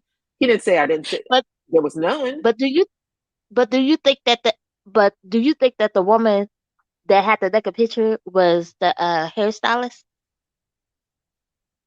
I can't say for sure, but I feel like it's somebody on. I feel like whoever it is, the way everybody reacted almost at the same time, like the fact that Martell even, like Martell was Right. sitting up there laughing and smirking, and even Martell was like, "You got to be kidding me!" And 2 minutes before Right. that, he was like, when she was like, "I'm not gonna break up because you think you saw my husband's back," and he was like, "Keep that shit. That's right. Stay in it. Stay in it." Like he Right. cheerleading, and then 2 minutes later he's covering his eyes for Tisha.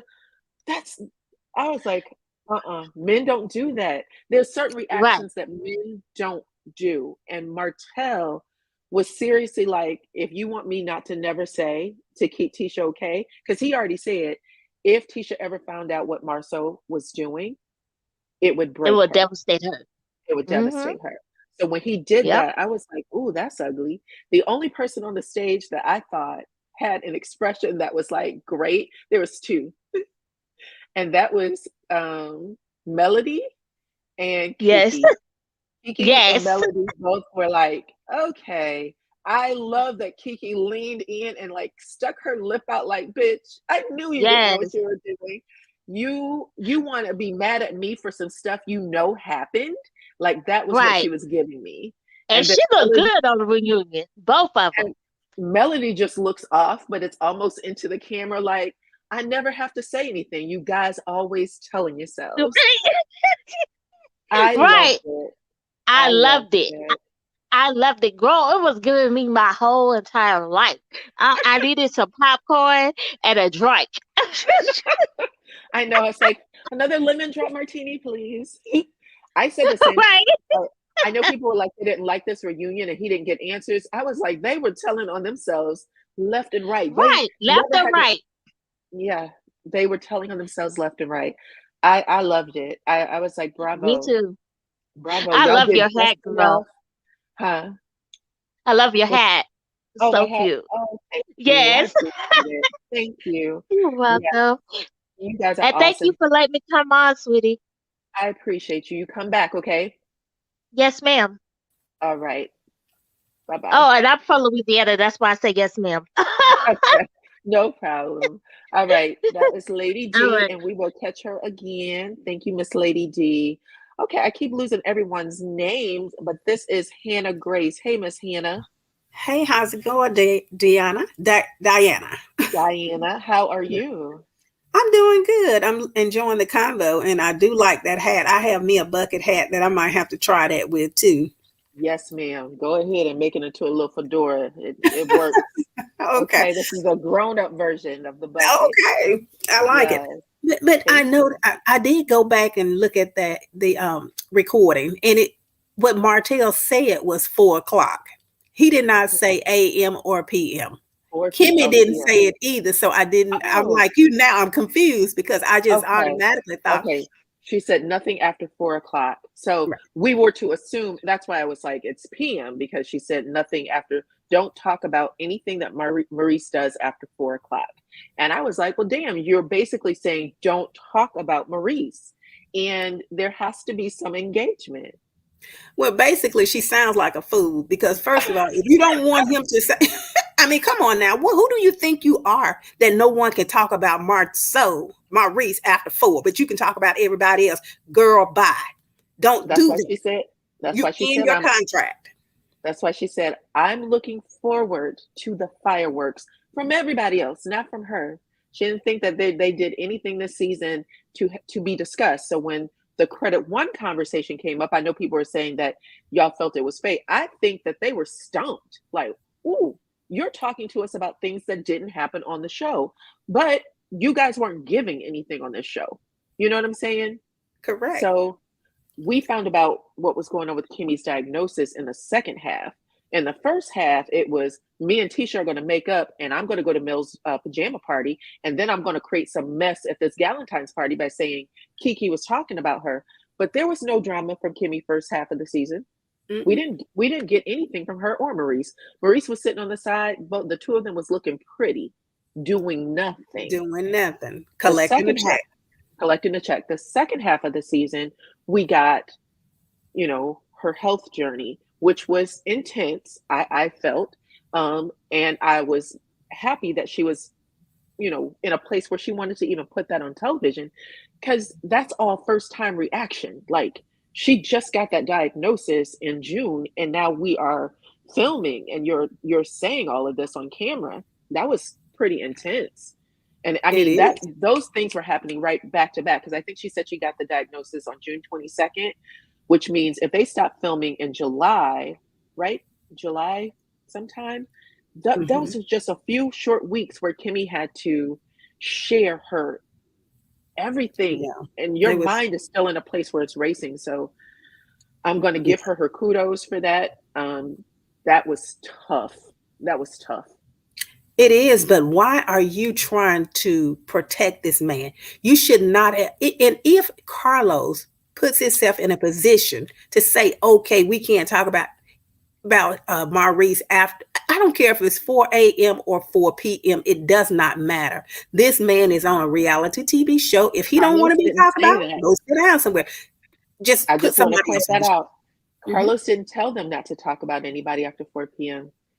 They had a group out. They had a meeting outside of Carlos. Carlos said, you guys had a meeting outside of me in production where you decided what you would talk about and not talk about on the show. That's what they said. So I want to thank Diane Johnson for the super sticker to the chat. I'd like to thank AB Cat as well. Thank you guys so much for supporting the channel. So this is something that these guys did on their own, and it sounded like the entire cast. So the Scotts 1 and 2, Martell, Destiny, I guess Stormy, Tiffany, and what's his name, Lewis. He said the entire cast met, and when he said it, Melody nodded her head. She didn't say I wasn't there or anything like that. She nodded her head. And the only commentary we got was Tisha and Marceau. They were on the side, and Marceau said we didn't even have to have that shit, meaning him and Tisha didn't have to have it because they didn't agree not to tell anything. And Tisha said that's because we are always honest. And I thought, you guys just admitted to doing something you weren't supposed to do, because y'all know when you, like, I don't know if y'all remember, there was a thing with, who's her name, Sheree, where Sheree gets into it with, what is her name, Kim too? The white lady that was on Real Housewives of Atlanta. She gets into it with Candy, and Candy's like, you shouldn't have told her that I said she was going to, something about Babygate. Like, they went to Africa, and they said Kim was never going to go to Africa with them. It was just they were going to do it. Whatever happened, she felt so much heat that she said, production told me to do X, Y, and Z. And I was like, oh, you're not supposed to do that. And we didn't see Sheree after that. That was her last season. And I think that was a time when they were real serious about keeping certain things on the show and making sure you don't, mention certain things. Okay. Mention certain things. You don't mention production. You don't mention that you were told to do X, Y, and Z. Then she was off the show for several years after that, but that's what happened. And I was like, that's a damn shame. Yeah, but it's so bizarre. Yeah. Yeah. But either way, I agree with you that it's bizarre, but I wonder what happened. Like, he can't throw the whole cast away because all of them were at the meeting. So Right. So I wonder, did they agree? Did he agree on that? Did Carlos, just because the cast agreed on it, does that mean that oh, Carlos is gonna say, he okay? said I don't they think had a so. meeting without him. He said they Right. met without That's what him. I'm saying. Afterward. I mean, after they told him, because he knew about it. Because he I was the think one he that found asked her. out. Yeah, I think Right. he found out about it because it was leaked to them, but they started filming without him knowing. He never Mm-hmm. knew that they had that meeting until after, and then he said it. You guys met, you made decisions not to talk about this, that, and the other. He said, it's clear that you guys are going to keep these secrets. And then that's when Martell was like, I'll never tell. Because Tisha was like, well, Martell does certain things. He went, what do you mean? I never told. And then she tells on herself again. You sent me a text saying that Marceau was cheating and that the woman drove a Mercedes and all of these things. And I'm like, girl, just keep talking. Keep talking. Mm-hmm. And the other thing she said was that Martell said it was 4 years that he had been in a relationship for 4 years and bought this girl a Mercedes. So I mean, Probably that's too during many the time details. probably during the time all those parties were happening at Credit One, allegedly, because he said, y'all were having those parties, but let's be truthful, I wasn't there all the time. And then Kimmy was like, but you were there. And I was like, Mm-hmm. child, are you serious? And she Right. just blamed Marceau, saying one of the reasons you guys wanted to have black or open black is because y'all had these parties at Credit One. So I was like, y'all are still telling on yourselves, not knowing that you're so anxious to hit at the other one that you don't realize you're telling on yourself. It But was crazy. yeah, it was. Now, someone also said that Kimmy basically let the cat out of the bag when it comes to black, they're thinking that it's more than one investor. LaTisha and Marcel just own it, but they all put in on it or bought it together, because she said one of the reasons they wanted it is because they wanted somewhere to go and hang In out. black. That's Well, what the way she said it was, one of the reasons you all wanted black, like she was putting it in like, you guys all wanted black, as opposed to Marceau wanting to open up black or that kind of thing. So I don't know if she was, I just kind of said that. It was me. I was like, well, damn, Kimmy, did they all put money in it? Just because it was interesting that she was willing to throw everyone, including Cedric, who's not even on the show, under the bus. It just felt crazy. It Yeah, felt but I crazy. looked at that scene more than once, and I did not hear her say Martell. She said you first. She said him, you, but she was talking. She would both times she pointed at her husband, and then she said uh Maurice and said Derek. She never said Martell, but somebody said, well, she pointed at him. But I looked at it, and she pointed at him. Okay. Yeah. But anyway, I think that's all I had. Other than, let's see. Yeah, with Melody, I think she's doing the right thing to just sit there in silence and let LaTisha them continue to, Yeah. even though I know it's hard, they're making these. She's the only one that's really making these accusations against Melody, and Melody is keeping her cool, but it's obvious that LaTisha is lying. So I guess she don't really have to say anything. Just let it go. At this point, it needs to go. So, I mean, I think as far as the I accusations about her think marriage and stuff. what they have done is they've underestimated the viewer. And I think that Dustin did an amazing job at bringing the viewer perspective. Like, you hear people fussing and arguing, but these are the reasons why they are upset, because it's obvious that these people are guarded about their own lives, letting Melody be the one to carry the entire show, and then get pissed at her when she's like, listen, get off of me. You know what I'm saying? So Mm-hmm. yeah, I And love then it. let me just say this too. Did you see the look on Carlos's face when the blogger that you just talked about, when he said Miss Wanda really needs to go? He didn't say it just like that, but he said Wanda should not come back to that show. That's what I gathered when he said it. And then Carlos' face was like, it was like he was so disappointed, because he's saying what everybody else is saying, that Wanda should not be on this show because of her behavior. But I don't Yeah. think Carlos like that at all. Yeah, he said that. What he said about yeah, listen, at the end of the day, and I said that she's not filming. She admitted to not after like getting really huffy puffy, like, I'm not fired off that show. And they went, are you filming? She went, well, no. Okay. Well, okay. Well, did you get a contract? Is really what they should have asked, They which I should don't have believe they asked. did. But we'll Because keep watching. All right. Thank you so okay, much, Diana. I keep mispronouncing. Diana. But enjoy. And Okay. pretty brown eyes, you following me around, ain't you? Hey, every time I'm in the kitchen, you in the kitchen. It's New Hey, Year's pretty making brown my rounds. eyes. Hey, Okay, Dyana. let me do my little shout out. I have 1,474 on 947 likes. Go ahead and hit the like button. Thank you to all of my moderators. You're doing such a great job. I appreciate that. Okay, let's talk pretty brown eyes. I'm What? up here by special request. A couple people in the chat was like, go up, go up. I'm like, all Go right, up. I've been Okay. making my rounds. Okay. So I guess I'll start with where you just left off at with the Dustin guy. I'm Okay. hoping that Carlos takes heed to what he was saying because Me he too. all but told him, if you stay on this same track, you're going to lose your show because the other cast surrounding Melody and Martell are not interesting or compelling And they've enough to never, carry that show right, with and they've never had a conflict Melody. with If each other. Melody leaves, it's over. Yeah. Um, what else? I'll go to the reunion. It seems like Tisha got cliff notes on what questions were going to be asked of her. She was too Okay. quick-witted with her answers. Mm-hmm. Not that she was really answering them smart or anything like that. She just was answering them, and it seemed very rehearsed, like she knew exactly what she was going to say. It's almost like she was ready to answer the question before it was even asked to her, in my opinion. Well, we knew Uh, that they was going to ask about the she was the one who brought it up because if you guys follow me, then you heard me say he can't let Tisha say that someone paid that Melody paid someone to come on the show and not bring it up. That had to come up. So she was kind of the way she was dancing, and even when she threw her backpack, and Marcel was like, "Tisha, don't do that. yeah, you look Don't do that." stupid.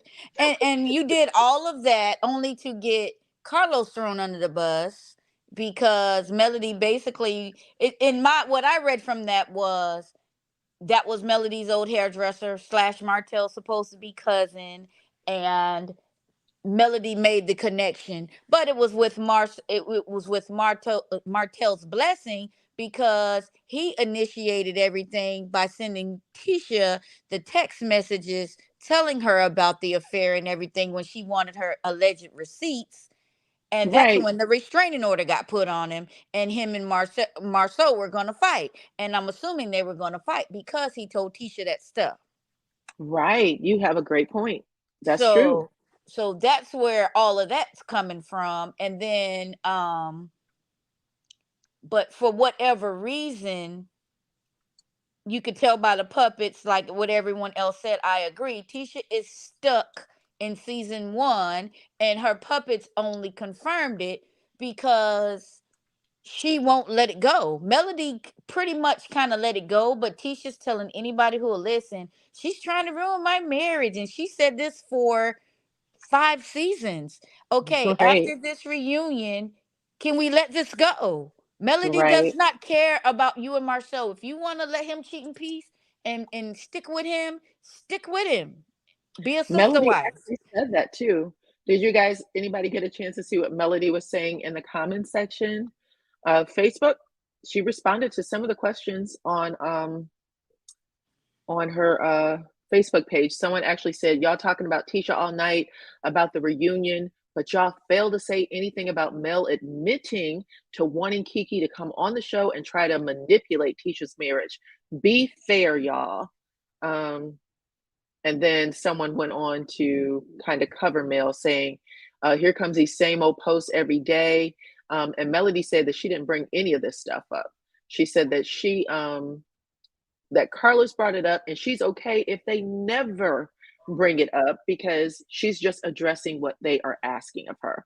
She said outside of that, she didn't lie about anything. And I don't believe that I don't believe that she lied. And I deep down in Tisha's heart, she know that she didn't lie. Martell's expression showed she didn't lie. Maurice screaming and squirming in the chair knew she didn't lie. And even, and the funny thing, Dinah, I wonder if you notice this. It's like all of those guys pillow talk their business. They tell on each other, right? And Uh-huh. then when they tell on each other, they each of them tell their prospective women That the other one did it. what the other ones are doing. I So know. indirectly everybody knows what everybody's doing, but they're all sitting up here like Mel's the big bad wolf that's trying to destroy a marriage and that's being messy. case Right. case in point, and even the Dustin guy brought this up. Okay, yeah, you bought it in at where Melody said that uh Maurice is the least important person on the show, which is true because he doesn't do anything. Right. But you don't show the part where that's a response to what Maurice said about her being the messiest person on the show and the person that has the most drama on the show. If you're Right. gonna play it fair. Melody Right. is responding to you guys. Right. Right. Right. Right. So Valerie Owens, thank you so much for the super chat. I just wanted to shout her out real quick. Thank oh, you you're so fine. much. Okay, go ahead. I want to and interrupt and you. it's like everybody's like, oh, Mel, she's just so mean and she's so just with her stank attitude. None of those people like her. They drug her mama, they drug her children, they drug her business, all up and down social media, all those groups. So why Oh, in the world would she get on that couch and be fake and clap for them and speak for them when they could care less about what she's doing either? She's just only yeah. being real about it. And when you think about all the conflict that the men have had with each other, always threatening to beat each other, I just pulled this up with Miss Carolyn Mentor, who said Martell threatened to beat the ish out of Marceau, and Marceau got scared and called the police. Martell got mad that he called the police, and that's when he sent the text to Tisha talking about Melody or talking about the cousin and what happened. That's alleged the cousin. And then when that happened, what did Marceau do? He put He, out the tax records. well, he also Remember? said that there's a Mel's certain mom. person's mom that Right. has a tape out. Right. And So what when does Mel, Melody have? Melody doesn't have anything to do with what Martell has going on, but she is indirectly the person who they really, really want to shoot daggers at anyway, because she pulled out of that stupid comeback group. The people making the most noise about that deal weren't even on the deal. and she's always helped them with the money. So one of the Correct. things that was basically said on that stage was when I was, a part of this, I don't know anything about the money part, but I know that you guys stayed afloat because of my contacts, my businesses, the people I knew. And then Marceau, for the first time ever on the show, said, I thank Melody and Martell because they helped us out. That was the first time his mouth ever formed those words. Every other time he said, I don't give a damn. It was only Martell that I ever actually have to say anything to. I've seen him say that in the comments. I've seen him say it on live. He's I never have to. given Melody credit. And it's Melody's contacts. And even Martell said, I don't do the deals. Melody is the person who talks to people because I am too shy or whatever. So she likes to do that. That's her part of the job. Let's just be real. Melody felt sorry for you and your wife, and you couldn't find a job, and she taught you the preparation class that she's doing now and put you on with Schultz. And when y'all were on your feet enough and she got out of it, she let Martell sell it to you for little or nothing. Tisha's like, oh, pennies on the dollar, like y'all got over. No, Martell got out of it because he Yep. didn't need that. Y'all Yep. didn't approach him to buy it from him because you were doing so good. No, Yeah. Melody made the decision to let him have it. Mel pulled out. she Yeah. pulled she pulled out because she knew. Well, in my opinion, it's over and done with now. In my opinion, I felt like Melody was getting her house in order, and She and she was was. and she was backing out of all of that stuff. So she let Martell go over there and get out of that scope because she was a part of the Holt that was in the scope, and Right. dissolved that Holt business, Right. and dissolved all that crap and severed her ties right on time. I And might there's a add. new clip. If you guys get a chance to look at that new clip, if you haven't seen it, that OWN released, I guess that's part of the unaired footage. They talk about Martell and the business license, and of course he doesn't have it. Of course. He said, I tried to take this test 3 times and it just doesn't work for me. And then Marceau throws him a lifeline and says, you guys don't understand that he doesn't actually need it because he's a business owner. He'll just contract someone to do XYZ.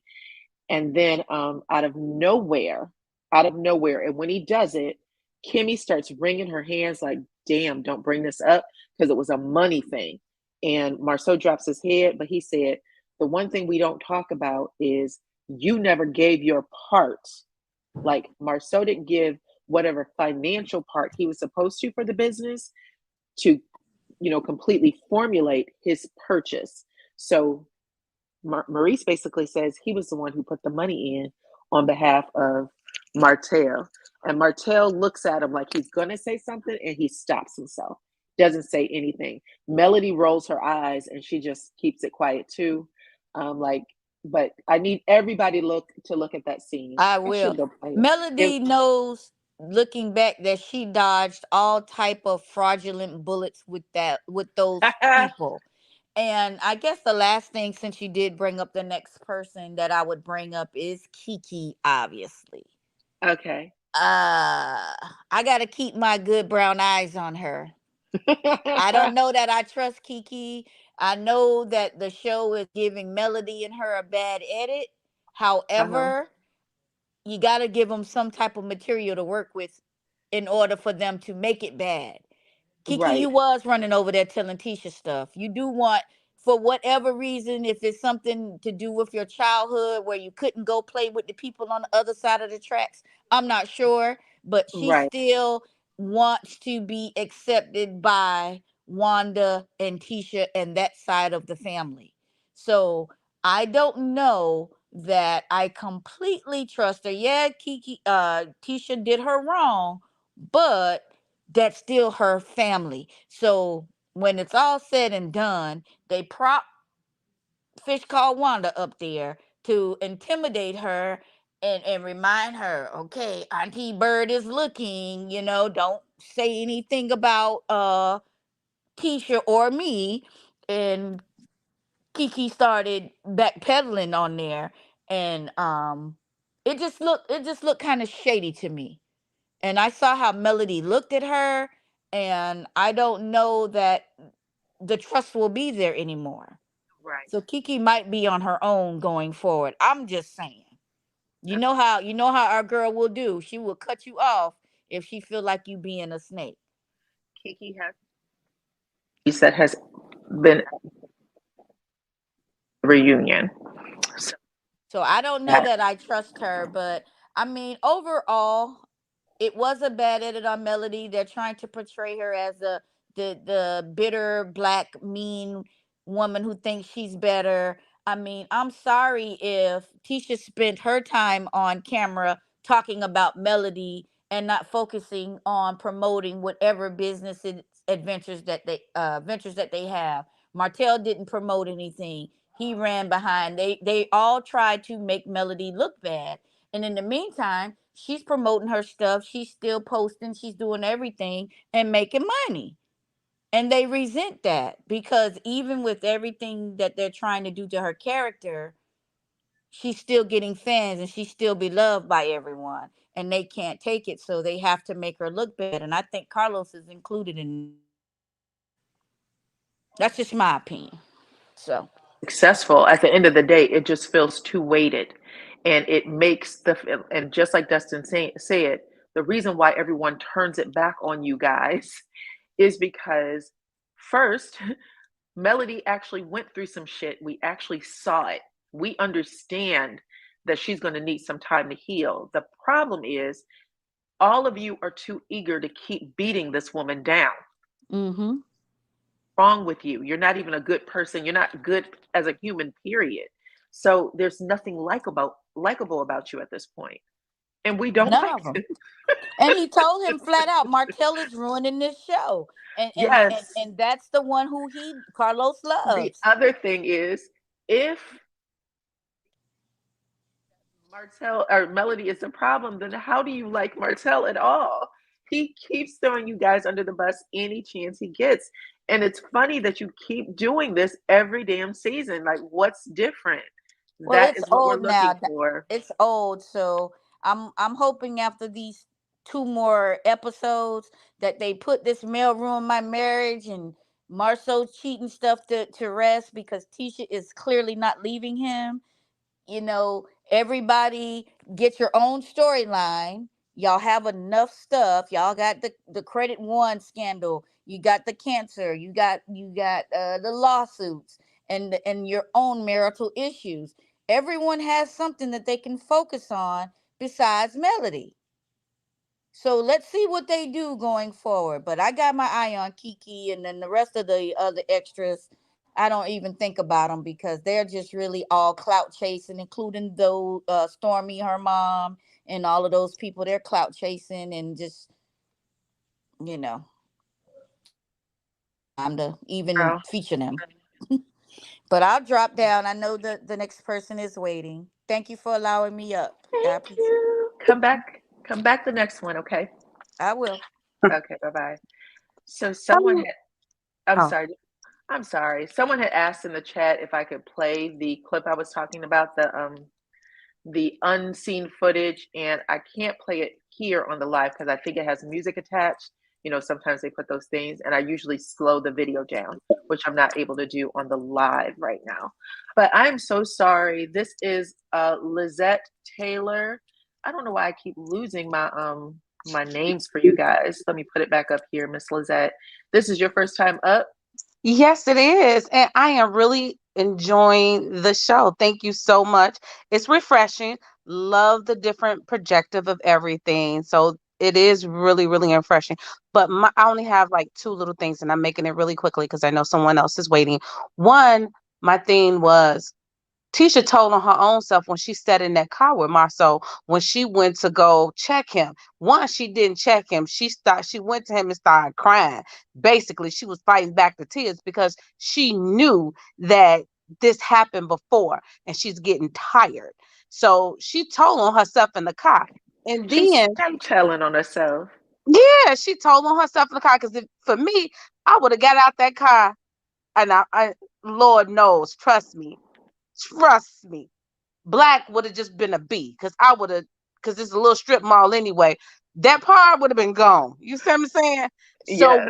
when you really deeply know something and you didn't caught it before, oh, I don't care about no cameras. Believe me, I wouldn't. And I didn't. It would be on and popping. That's one. She told on herself right there.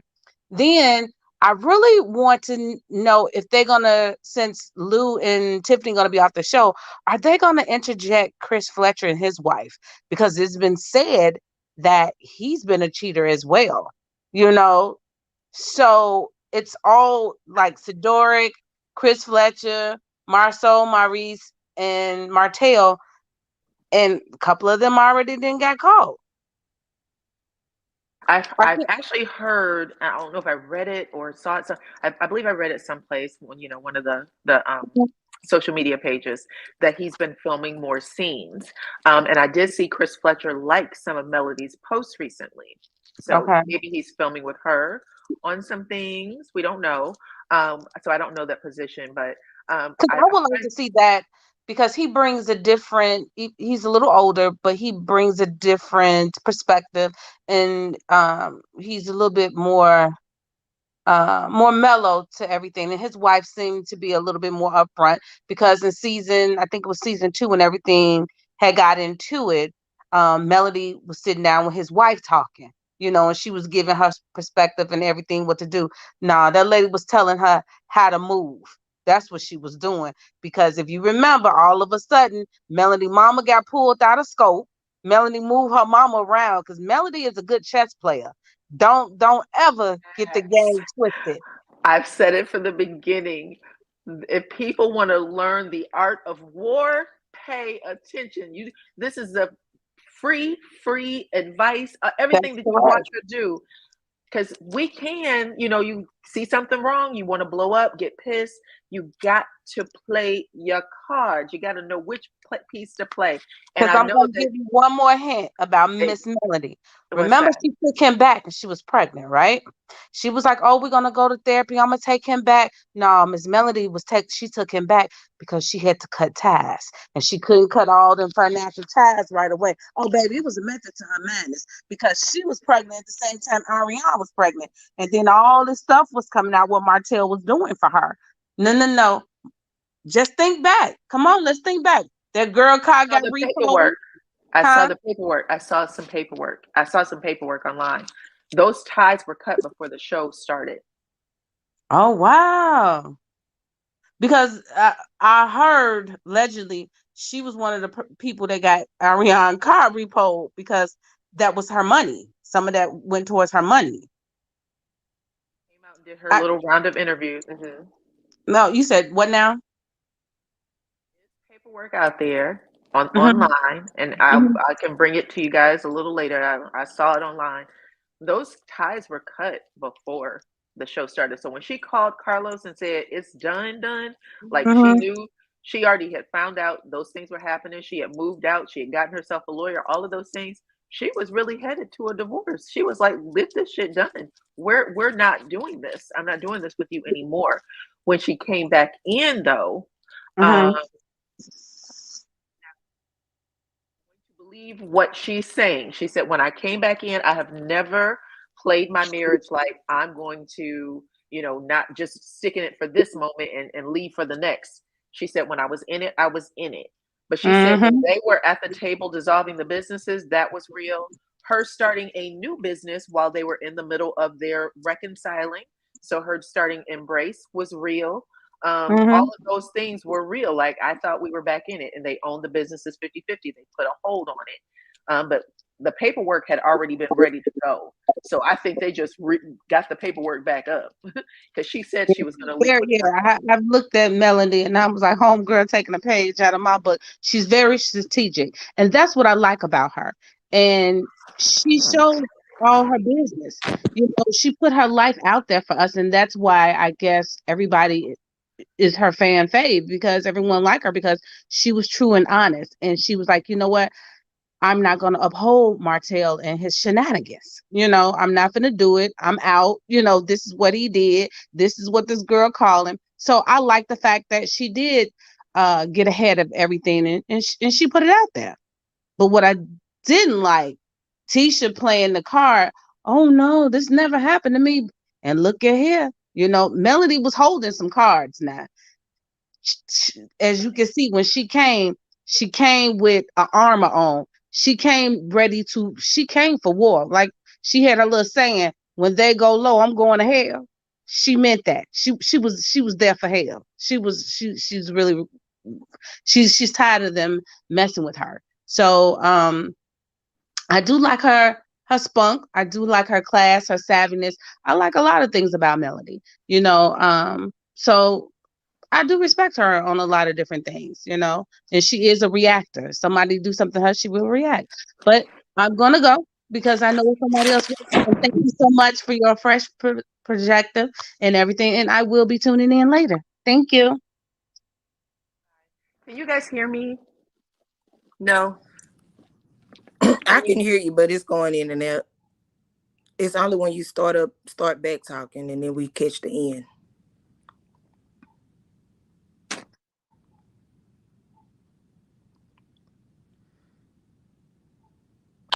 Okay, can you hear me now? Yes. Okay.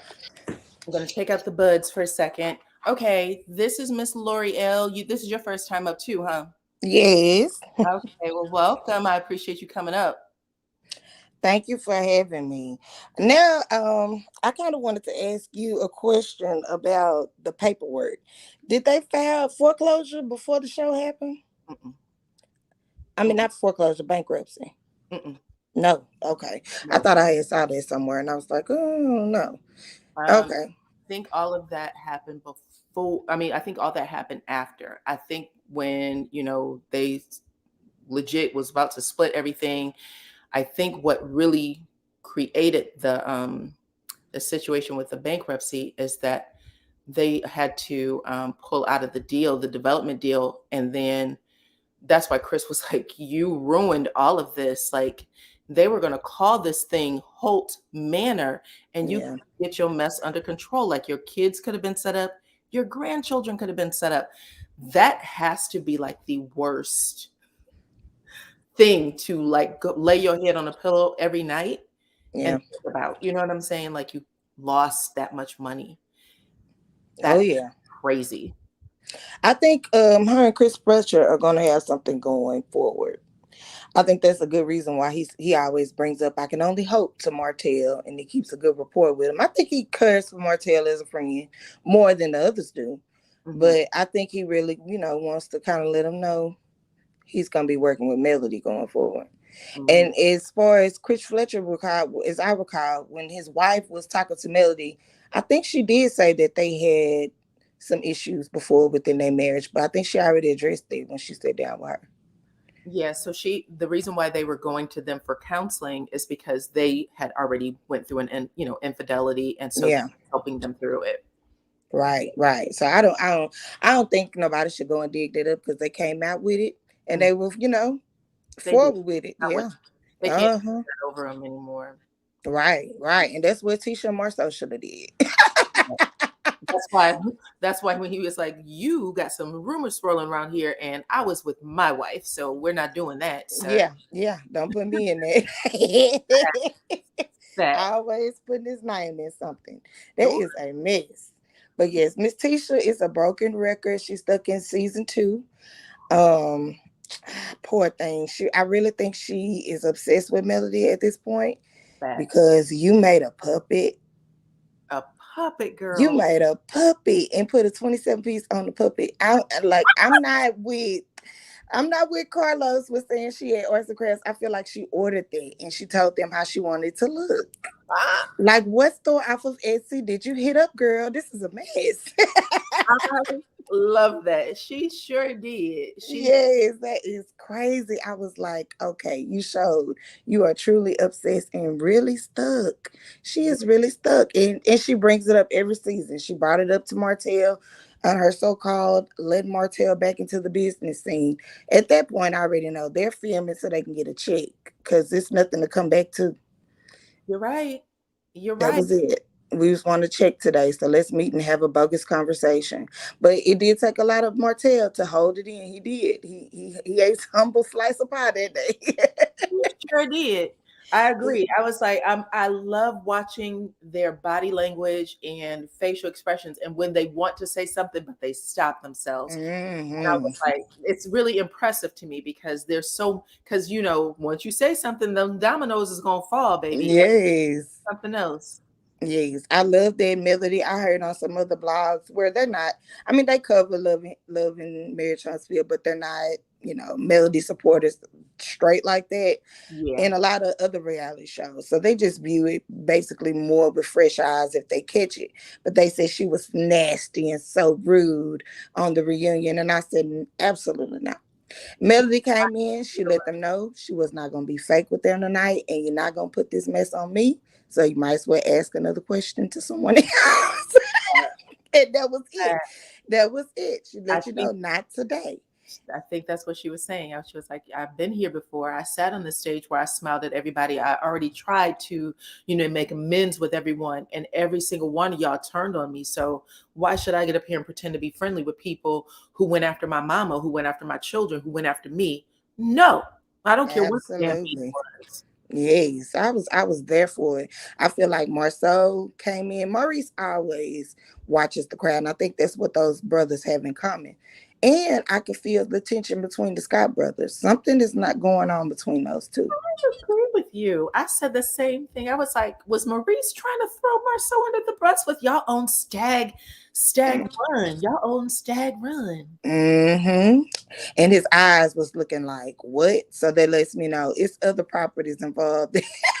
And the whole time Marcel was saying, no, we didn't. You know who never said anything? Martell. Martell. He didn't say a word. His face was stunned too, but he didn't say nothing. Like, I feel I feel like Melody told him before it started, we're gonna go in here, we're gonna be quiet today. Yeah. Melody sat there, she threw that hair. She just was like, I'm gonna let y'all, because she saw it. At this point, you just need to let them run it. Because I was like, they are literally telling on themselves. I wouldn't have said anything either. Let them fight that out. Because at the end of the day, when Martell went home and said, take me back, the only reason why I did this is because I'm friends with them. Yep. And then when he got so pissed off when they were like, you told us to talk about it, is because he was basically saying, it wasn't my desire to tell on you because we were all in it, but I had to because they told us to talk about it. That right. You have to believe me. And I'm like, oh my God, you guys have no idea how this looks. It looks horrible. Y'all can say the fans don't know all you want. They always love to say, the bloggers. Well, the bloggers keep unearthing all this stuff about y'all. And we talk about it and it turns out to be true. Every single time. But they got something going on between those brothers. I don't know if it's behind Kimmy being sick, if that's opened Maurice and Kimmy's eyes a little bit more about Tisha and Marceau, but I could feel the tension between them. It wasn't all good like it normally is. And I think they go tit for tat quite often. Even last the reunion, they went tit for tat. And him unfolding the picture of them all in Atlanta, like, you went in Atlanta? I said, is he trying to get him back? Is he trying to Right. And let's not forget, this is after he said, my marriage is on the rocks. I go back. So if your marriage is on the rocks, why would you put a picture of yourself out with the main girl that's get out of here? I would have never posted that picture. Just to prove a fake, to hurt your brother and get him in some fire with you. That was crazy. But at the same time, he's not scared of nothing that Tisha's going to do. Nothing. She said she'll leave him and leave with everything. You're okay. Right. What are you going to leave with? A shell company? Because to me, that's what it is. Right. Nothing. Exactly. I do believe whatever money he's been getting, he's been building his own stuff behind the scenes, and Tisha don't know it. I don't think he's giving away whatever little profit is. If Mel was helping him make good money like that, I don't think I think Marcel got enough sense to kind of put something back. Now, Tisha, I'm really not here for Kiki either. Kiki really showed herself. I don't want Kiki on the show. I mean, it's nothing I really want to see. And she told her story that was cool, but it wasn't like I was running her story anyway. But I feel like she's gotten on that show just so she can get on there. To me, the underlying issue with her is I could never be with them because our family thought I was better than, but we were friends at school. I feel like she feels I'm the one that should have been on the show. I'm the one that's outgoing. I'm the one that, grew up here. I'm the one that knew Mel first. I worked at the college with her. Like, I should have been on the show, not you. I think that's Kiki's narrative. I think at the end of the day, no one on that show is able to stand 10 toes down with anybody. They're all backstabbers. Yes. And it's not like, you never see how people cross over to the next side. We all see there's dysfunction, but they're okay with the dysfunction. Melody's the only person who seems not to be Melody and her mother. But everyone else is. When you have a person who is a friend on the show, have her mama say, I ain't never heard of Kiki having a diagnosis for anything. Girl, if you said you're going to stand beside your daughter, then lie right here. Yeah. Why would you not lie about that? I was looking forward to Stormy coming on the show. I thought they could take it a new direction back to where it was in the beginning. That, okay, here goes someone prominent in the area of Huntsville, has a good business and all of this. We didn't see any of it. I hate that he dragged, like, you're right. She may have filmed it, but if she filmed it, we didn't see it. And that's the thing about Carlos King. Like, he doesn't show the good stuff. other thing is, in regards to Stormy's mom, she was like, in the interview, she said that she's not been offered anything. She's not on the show. But it's interesting that you're getting your 15 minutes running from these pages to talk about what you know about the show and what you know about the players on the show that you're getting from your daughter. Right. And I do believe that her daughter was in on all those conversations and agreed with her. Right. 100% agreed with her. So I was just Yeah. like, oh man. So she ruined it for me. She ruined it for me. She turned out not to be who she is. I mean, she is who she is, but she is not who I thought she was. So, So but thank you for having me come on. I watch your show. I love how dignified you are when you explain and do everything. And yeah, it just gives us a different perspective. I really like it. Awesome. Thank you, girl. Come back, okay? All right. Okay, bye-bye. So I'm being told that you guys are not able to hear me, that there's mic issues, and I want to apologize for that. I'm going to try to get through the last couple of people. There's 3 waiting. We have Cheryl on right now. So Miss Cheryl, how are you? Hi, Diana. How you doing? I'm awesome. How are you? I'm good. Love your commentary. Your commentary. Thank you. You're a great blogger. Great. Oh, thank you. And I love the hat. Yeah. It looks cute on you. I appreciate it. Thank you. Lord have mercy, Child. child. What do you think? Lord, child. Somebody, listen. LaTisha need to sit on somebody's couch, psychiatrist, somebody's couch, and get some deep therapy for her to bring them puppets on that show. The girl is losing her mind. Wow. Lord Jesus. Like, and none of them would be nowhere without Melody. They could say what they want. Melody brought this show. She went to college with this show, and she invited these backstabbers onto this show. And all they ever do is stab this lady in the back. But at the end of the day, they can't drag Mel because they're the ones being dragged by the millimeters, by the YouTubers. They're being dragged. They can never drag a winner. She's a winner. Always will be. Okay. You know? I love her. I agree. She's a young woman. She was at one time the youngest on the show, and she was still running circles around the older ones. Mm-hmm. It tells you a lot about just who she is, how she was raised, her bones. You know what I'm saying? Mm-hmm. It tells a lot about her. Mm-hmm. If it rains, it's Mel's fault. If it snow, it's Mel's fault. If it's a tsunami, it's Mel's fault. Right. If it's a thunderstorm, it's Mel's fault. Right. Like, I mean, come on, like, get over it. Marceau is a cheater. LaTisha know that. But she's weak-minded. She's so weak. I just don't get it. Listen, I agree with you 100%. I do agree also with Dustin that we have seen Tisha change since season 1, where she was just, I want to go to work, and everything felt really whiny and right. But now she's not doing that exactly. But the thing that is 100% clear is her power comes from Mel. And her power comes from attacking Mel. Mm-hmm. And if Mel was removed, is Tisha going to fall back to that same little girl without a voice? She seemed still kind of whiny to me. I'll be honest. They're trying to destroy my marriage. I mean, come on now. She is, yeah, you're right. She is whiny, but she's taking the focus off. I'm fighting Marcel to Melody. Right. Yeah, I agree with that. Yeah, I agree with that. I just can't. And Kimmy, I'm just so disappointed in Kimmy. I'm really disappointed in Kimmy. For you to sit there and cover up for this man, you know, how do you know what he's doing in that office? Right. How does she know what he's doing in that office at 3, 4 in the morning? What does she know? And how does she know if they weren't even dating? Child, let me tell you what Kimmy did too. This is another secret that came out. You be bringing up some stuff that be really, I'm sorry.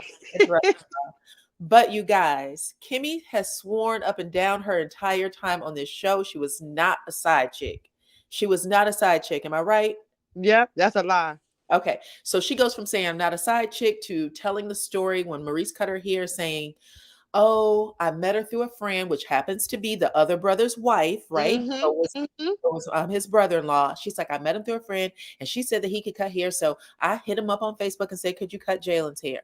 Now it went from that to, I used to work in the office above his. We weren't dating. Mm-hmm. We weren't dating, but you know well enough that there wasn't other things going on. Exactly. So she lying. She get caught up in her lies. Child, sounds like Kyle was right. If Mm-hmm. you would have been able to listen, you're not, even if people think you go through a divorce, there's still a lot of untangling that needs to happen. Right. And you was interfering with that. She was interfering with it. She was a side chick. I don't care what she say. She was a side chick. And the way she looked, the way she was dressed for this reunion, she looked like a side chick in that outfit. Lady of the night. I don't know what to call. Why are you? I literally was like, girl, stop. You sitting here trying to protect this man and telling all the stuff you was trying to keep a secret. I'm going to keep it a buck. You done just kept it a buck and told everybody that you had eyes on this man before he was divorced. Exactly. So that makes you a side chick. That's Come on now. That's what reality. That's you know, call exactly. Yeah. So I'm like, and she's a little too old to be wearing that kind of outfit anyway. She's too old for that. She's over 50 years old. Come on now, stop it, stop it, Kenny. And stop covering for Pillsbury Doughboy. Stop covering for him. Right. Exactly. Someone said, I thought Kimmy was a nurse. How did she work above the office? She was an administrator. She was a nurse, but she was an administrator first. So maybe she just went and did jobs when people called off or things like that. But it sounds like she had her own business where she was an administrator, or she worked for someone, right? A home health care type of business. I heard the man asked her to leave her job as nursing. Why would you leave your job because of a man, your husband asking you to leave your job? Why would you leave? Why would you stop being a nurse? Interesting, right? It's crazy. Like, she's looking like a pick-me chick. She's looking like one of these pick-me women. It's ridiculous. For everything. And Martell told on all of them, laughing. Hey, oh God, he was having a ball. Oh God, he was telling on everybody. He even said to LaTisha, oh, so that's why he went to Africa, because she said something about a business trip. He said, oh, that's why he went to Africa. He was trying to stir that pot. He was stressed out. He said he was so stressed and depressed. That was one of the reasons I let him go to Africa. He was like, oh, that was one of the reasons. That was really. But Martell know why he went. He was throwing in. And did you see how Marcel's face looked like? Man, don't. Mm-hmm. I was like, that's not even. Again, this is your time to say, listen. Seriously, stop adding to the rumors. Right. We're trying to clear some information here. And that's it. And Kiki, I know that's her family. And sometimes I say family is the worst. But family, that has nothing to do. LaTisha is the one who put everything out about her drug problem with the pills. She went back and told Martell and Melody about Kiki's problem with pills. Right. So then I'll say both Kiki and Tisha said that they've always had a very, contentious relationship. Sometimes they're cool, and then sometimes they were like, we'll never talk again. Right. And it wouldn't have mattered. Kiki could have went to Mel with her lips sewed up, with her lips stitched up. As long as she's hanging around Melody, she has a problem with Melody. So anybody that's associated with her has any like towards Melody, she would have turned on Kiki anyway. So it wouldn't have mattered. Right. So who she thinks she's talking to? She just don't like Melody. Right. And I see Melody's a beautiful young woman. I see why they're jealous, because she is a beautiful young woman. And what's her name? Petty Betty? She need to mind her business. Mind your business. And Stormy put that battery in her mother's back. She was telling that mother some stuff about Melody. I still believe that. Right. I believe Stormy was saying little bad things about Melody to her mother. How else would she find out? You know what I'm saying? Right. How else would she know all this stuff? How else would, just to come out and say something? What she need to do is sit down and, knit some booties, watch some Prices Right, and act her age. And stop coming after these young women. Her and Miss Wanda. At the very least, she could have waited till the girl actually was on the show. Right. She coming after, and then she's with this he say, she say. Unless you heard that come out of Melody's mouth, why are you going by what somebody told you?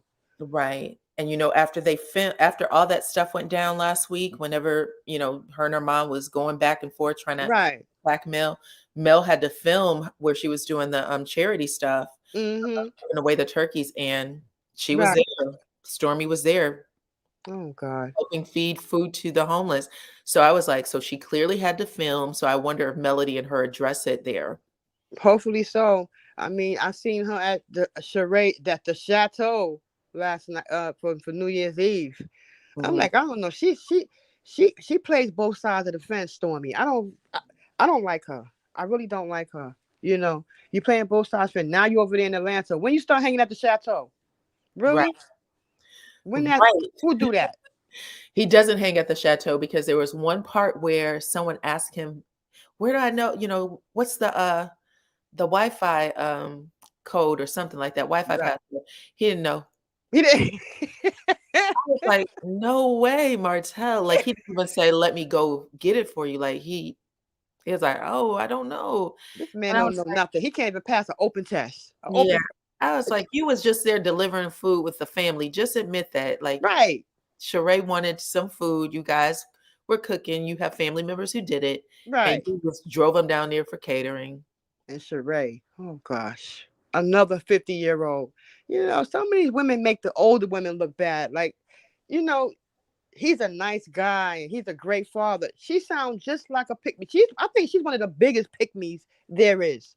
And the oldest one. You know, have some knowledge. You know, knowledge come with age. And she has no Oh, knowledge. I mean, you know what this man did to Melody. She's heard about it. Yet you still stand there and say he's a great guy. yeah. You know, it's ridiculous. It's And ridiculous. we've not seen Sheree engaged quite like that before, even though we know she makes bad decisions. But it's interesting. And her choice of men it's just despicable. If a Right. good man came Sheree way, she probably would run. She liked that bad boy image. I don't know what it is with her. At her age, her daughters are only a few years younger than Martell. Child. Well, anyway, child. nice What talking you're to you, saying is Mama. true, okay? Yeah, you too. You too. Okay. Okay, Thank you so much, bye. Cheryl. All right. See you Bye. next time. Bye-bye. Okay, bye. Okay. Miss Marissa, how are you today? Hey, good evening. Good evening. Happy New Year. Good evening. Happy New Year to you too. Well, I'm going to start with I went and watched that interview with Dustin and Carlos. Okay. And it was very interesting and it was very in some parts I agreed with him and some parts I didn't agree with him, but he did make valid points even though I did not agree with him on some of them. Mm-hmm. But for the most part, when he talked about Tisha, Mm-hmm. when Carlos talked about Tisha, how he was like, he was like he was a cheerleader. Mm-hmm. And Carlos was just like all over the place. And then when Dustin started talking about Mel, Mm-hmm. no, when Dustin started giving his analysis of Tisha, Mm-hmm. that's when Carlos was like a deflated balloon.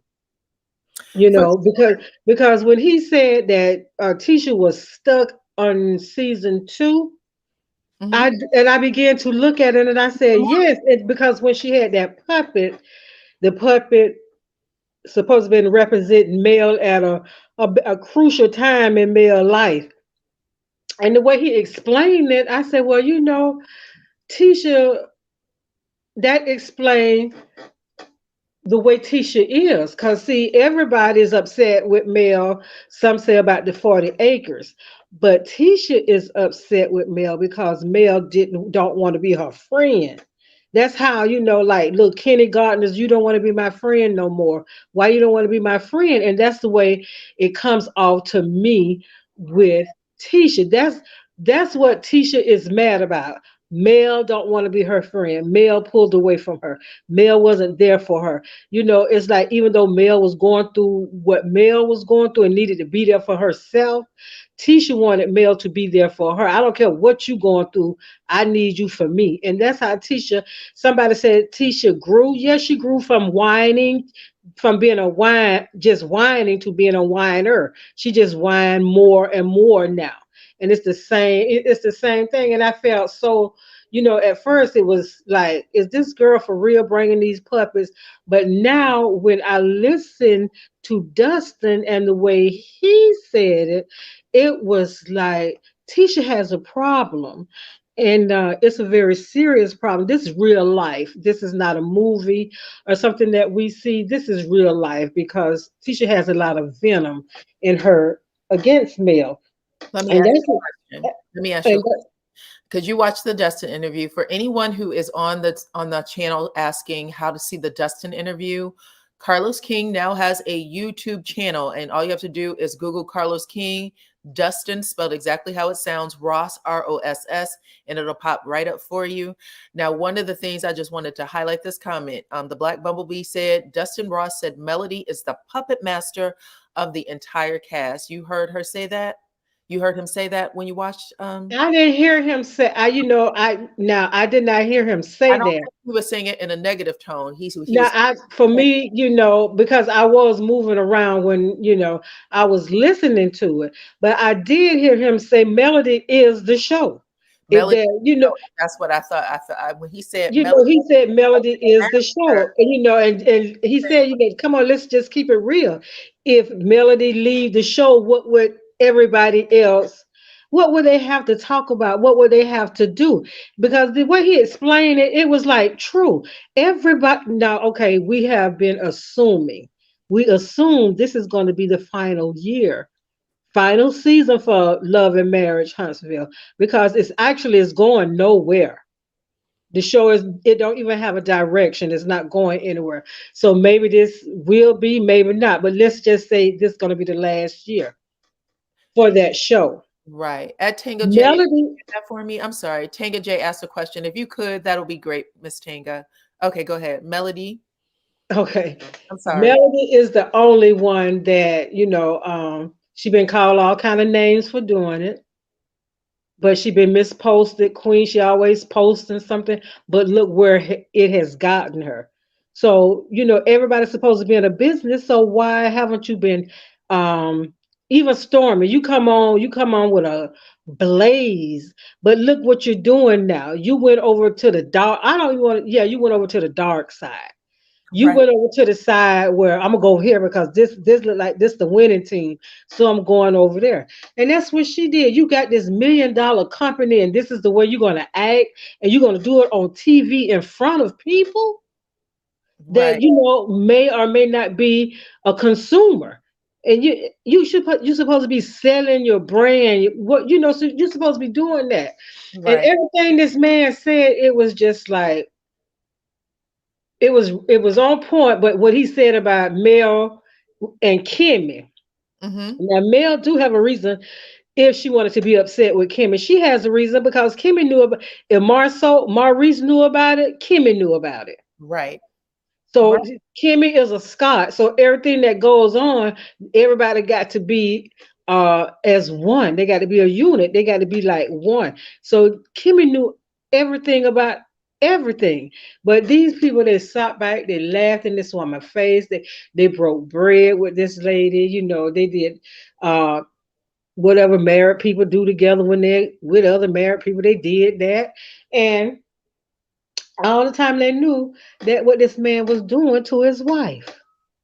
Yeah, and he knew what they were doing to their wives, and that's why they're in this little brotherhood secret group. And the wives at the end of the day also know, but whoever said the alleged respectful cheating, it all makes sense. We don't want to know.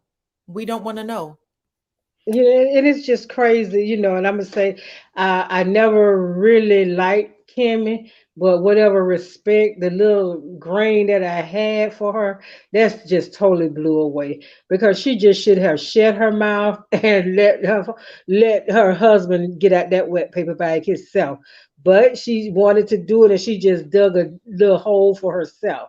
And Right. as far as Kiki, I am side eyeing Kiki. I always have because you know she come out kind of with a blaze too. But then when her and Wanda had that talk, when her and Wanda had that talk, I knew then she was going to be a flip flopper, and she showed that at the first part of the reunion. And yeah, and I think Melody kind of peeped that too, because the way she looked at Kiki and just threw her hands like, "Girl, I'm done with you." And Right. see, because it don't take much for Melody, and I know I'm like that too. I don't have the patience for nonsense. But anyway, yeah, everything he was saying, it was right on, and what everybody's been saying, it's been right on, good, and it's just sad that a bunch of people trying to double team one person and they still ain't getting that. They can't even get that right. Facts. Oh, that's it for me.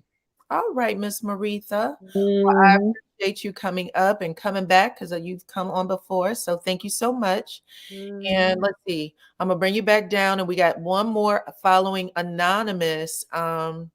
So that, and then we'll wrap it up after that. I do want to say we got 1,414 watching. Please hit the like button if you have not already. 1,100 likes. I appreciate everyone who has stayed on the chat with us so far. And now I have Miss A. What's going on, girl? How are you? Let me know what's up. Nothing much. I think I have an idea why Cougar Peach Cobbler, aka Sheree, and Martell, aka Hotel, did not lock lips when the New Year's came in. Okay, hit me. I think Sheree knows that he had been grocery shopping in Huntsville earlier with El Peasant. Oh my. Well, child, she locked lips at some point, right? I mean, But you can tell he needed to have his lipstick or chapstick because he had white lips.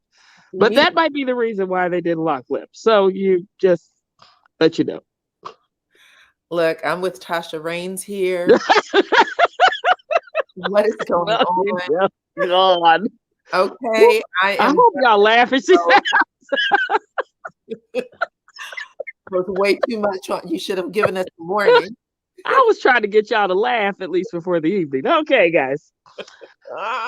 Well, it was a little fun. The whole time green girl.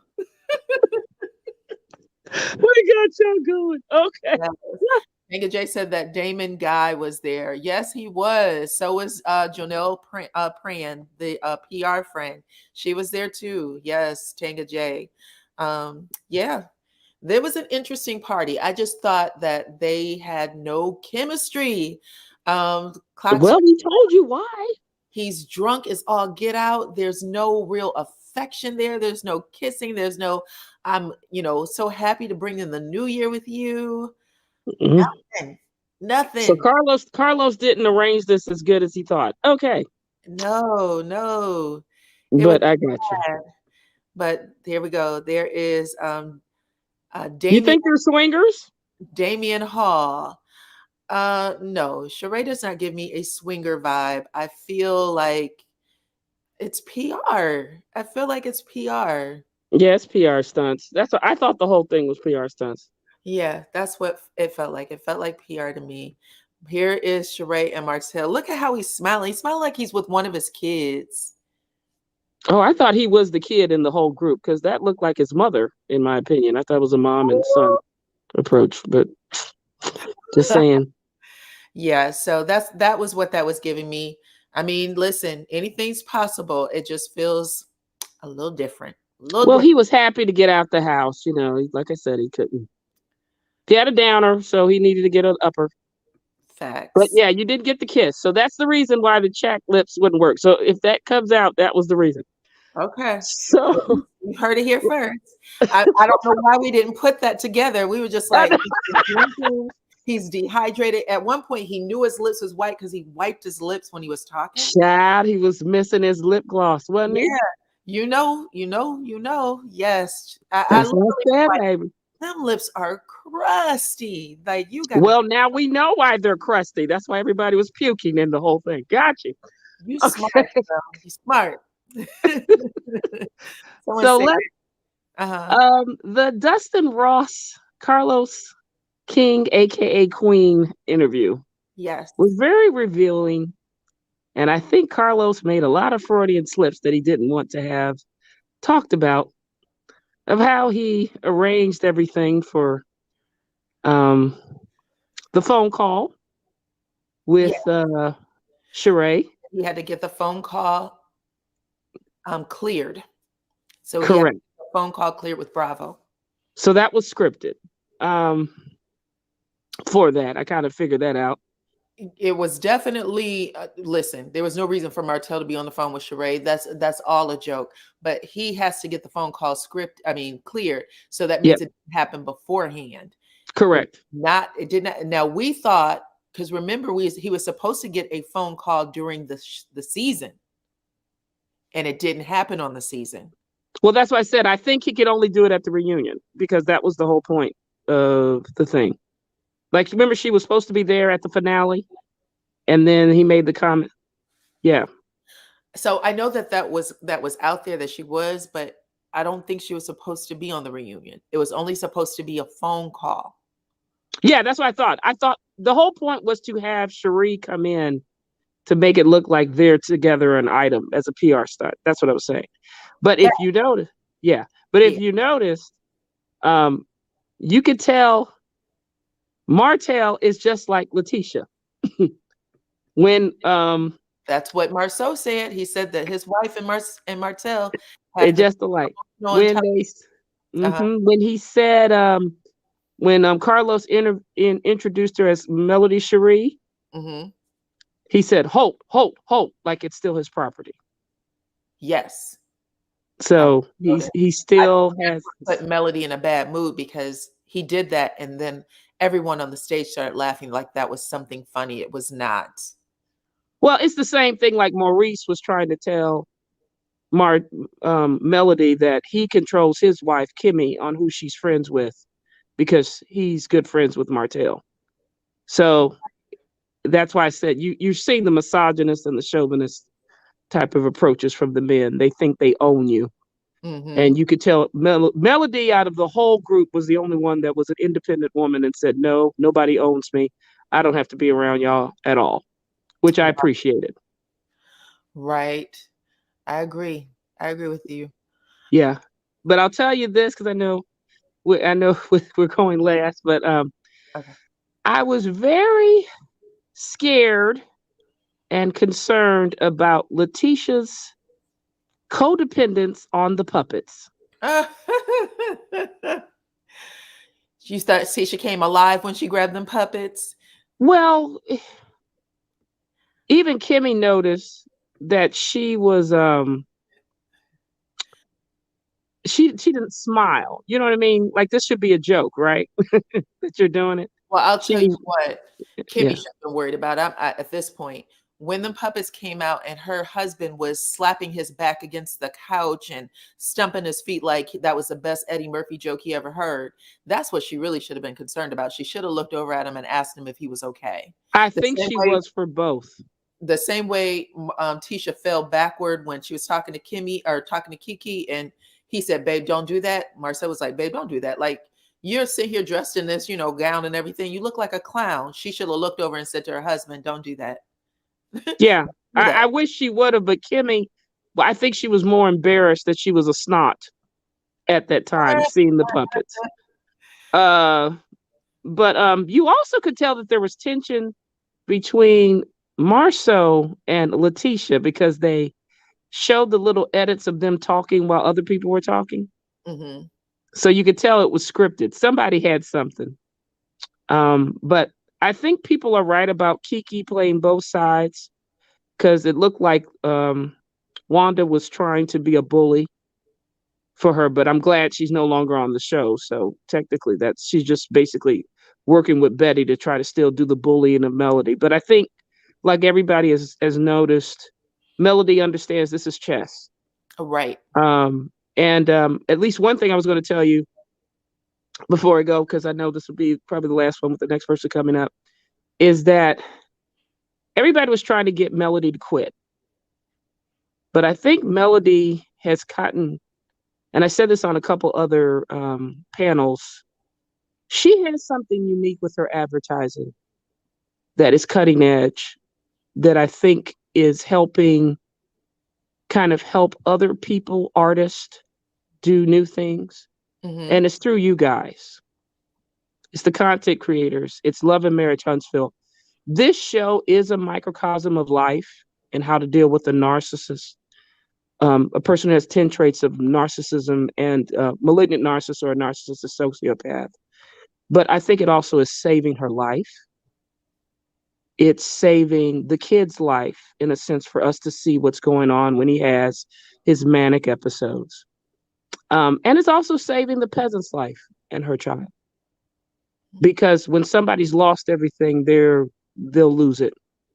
And a lot of people know that. But what I was going to say, at least with the advertising, is that Jay Boland has definitely been doing work, but for him to choose her for the second time, I think Melody has something with the show and also just the content creators like you, DyanaRozay, and the others to reach us, which are the consumers. Because we're the ones, by seeing it, like it's a new advertising thing, we're able to see it and buy it directly. Because most people thought it was just for the stars. It wasn't for the average consumer. Right. So one thing that Melody and Jay Boland, and even the same thing with the home decor, she's doing that with her line, is she's really, I believe, showing a different new advertising model that can work in the future for more people to come. So I think you're going to see more people look to having you guys as content creators make money, on the YouTube, but talk about social issues, because that's really what's bringing people. And then you're able to capitalize and market for businesses that you want to have. Right. Right. So, I agree. yeah. So I think she learned it as a teacher, though. Everybody was saying, why was she a Facebook and social media queen? It was because of the kids. She was able to reach the children. So she kind of mastered her craft, and now she's been using it as a business model. So very smart, very proud of my sorority sister. Keep it up. We'll be praying for you. If you have a cry moment, come back here. I'll rag on hotel and grocery shopping all day long for you. But you hang in there. Amen. And I'll drop down. Okay. Bye-bye. Bye-bye. Okie dokie. So we have Linda is up, and then I have one more back here, Simply Beautiful. I'll bring you up in just a little bit. How you doing, Miss Linda? Hey, I am doing good today, and I'm glad to be on the show. I watch you all the time. And also, I just want to say, I know that Melody interview was a while ago, but, wonderful job. I think you do a wonderful job of analyzing and providing, your feedback on the show. Thank you. And you guys, honestly, I don't know what I'm necessarily doing except what I always do. So when people say, oh, you do this, I'm like, do I really? It's always shocking to me. So thank you so much. Is this your first time up? This is. I was like, let me call. I'm doing some embroidery tonight. So I was like, let me call. But this is kind of what I want to say. So what I would like for the show to do and go in a direction, because Melanie is the show. She was in everyone's name, pretty much, like everyone has said. Everybody talked about her. It was all about her. They should just do a recap. In fact, they need to do one of those social shows. You know how Bravo used to do the social Bravo show? They need to do a social show and show how many times everyone talked about Melody throughout the entire season. It was ridiculous. And one thing that, I would like Carlos to even acknowledge publicly, or he could have acknowledged it on the reunion. And I think everyone has said this tonight. Melody is the only one that I see that has capitalized on being on the show and turned that into other forms of money. If everyone else was not worried about what Melody is doing or what she is not doing, and they put that same energy that they have for her into their own businesses, then maybe Holton Holt, not Holton Holt, but maybe whatever LaTisha's husband, I don't even know the name, Scolt, whatever Scolt has going on, they could, maybe beat this lawsuit. Why didn't Carlos bring up the lawsuit? Why don't they talk about that more? What's going on provide information, provide the details. What are the devils in the details regarding this lawsuit? What really and truly happened?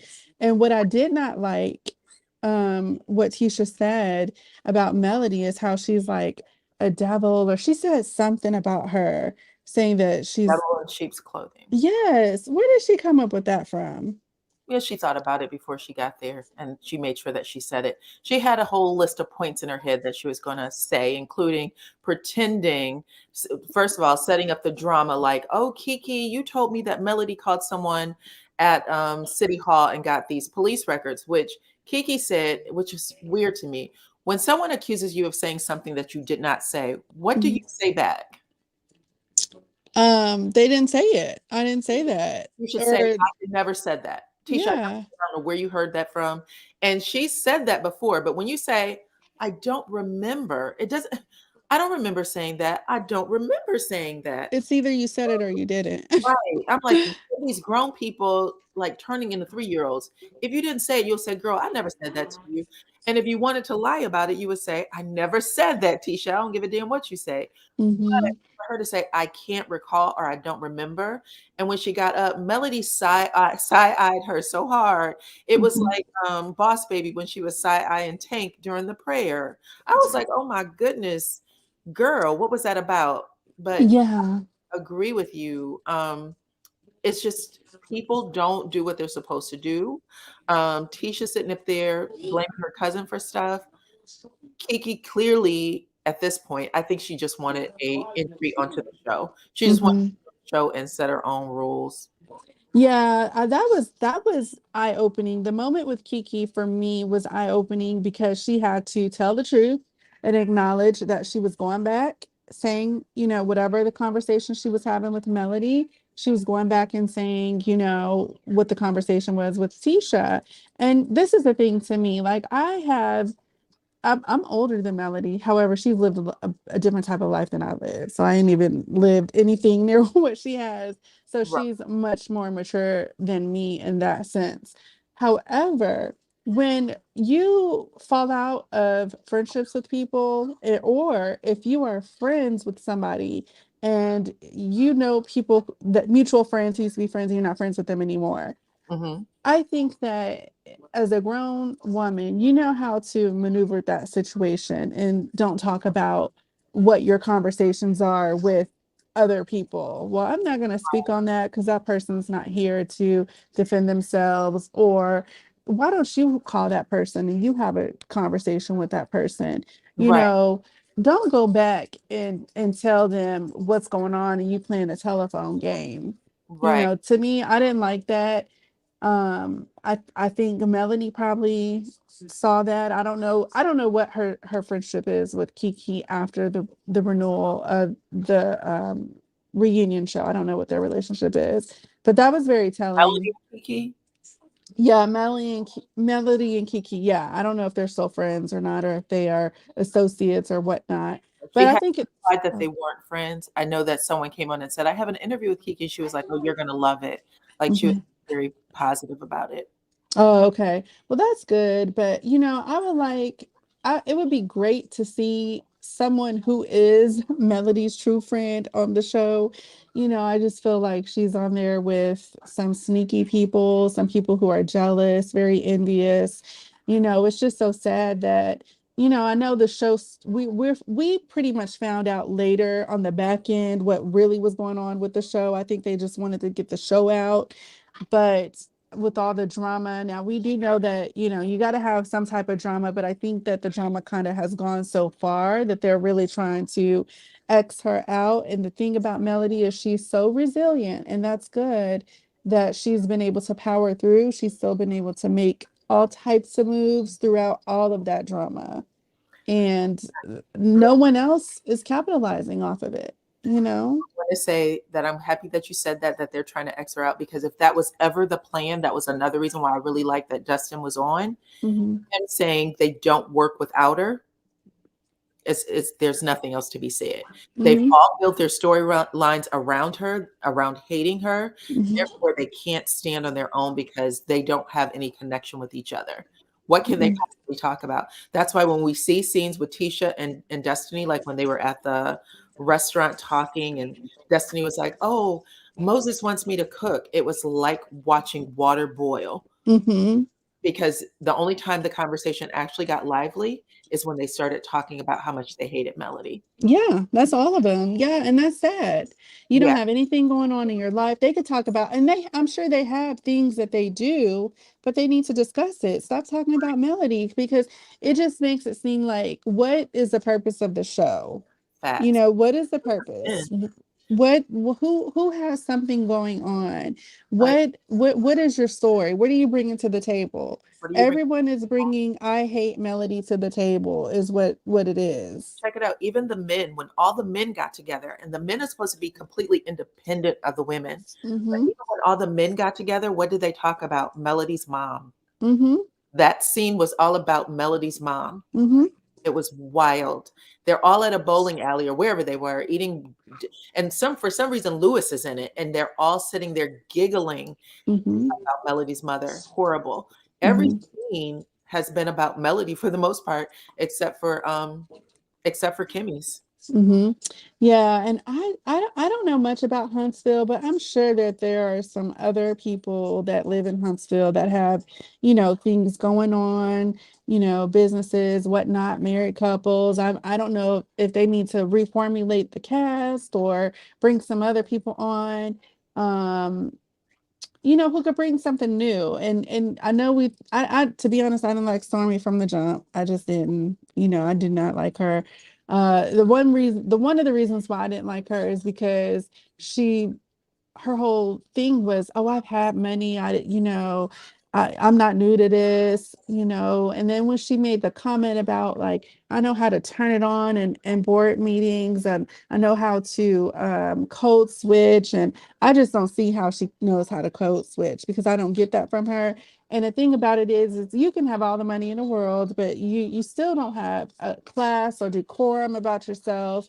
I don't care if you're a millionaire. She does not come across to me as someone who just can conduct business. Everything she says is a cuss word. You know what I'm saying?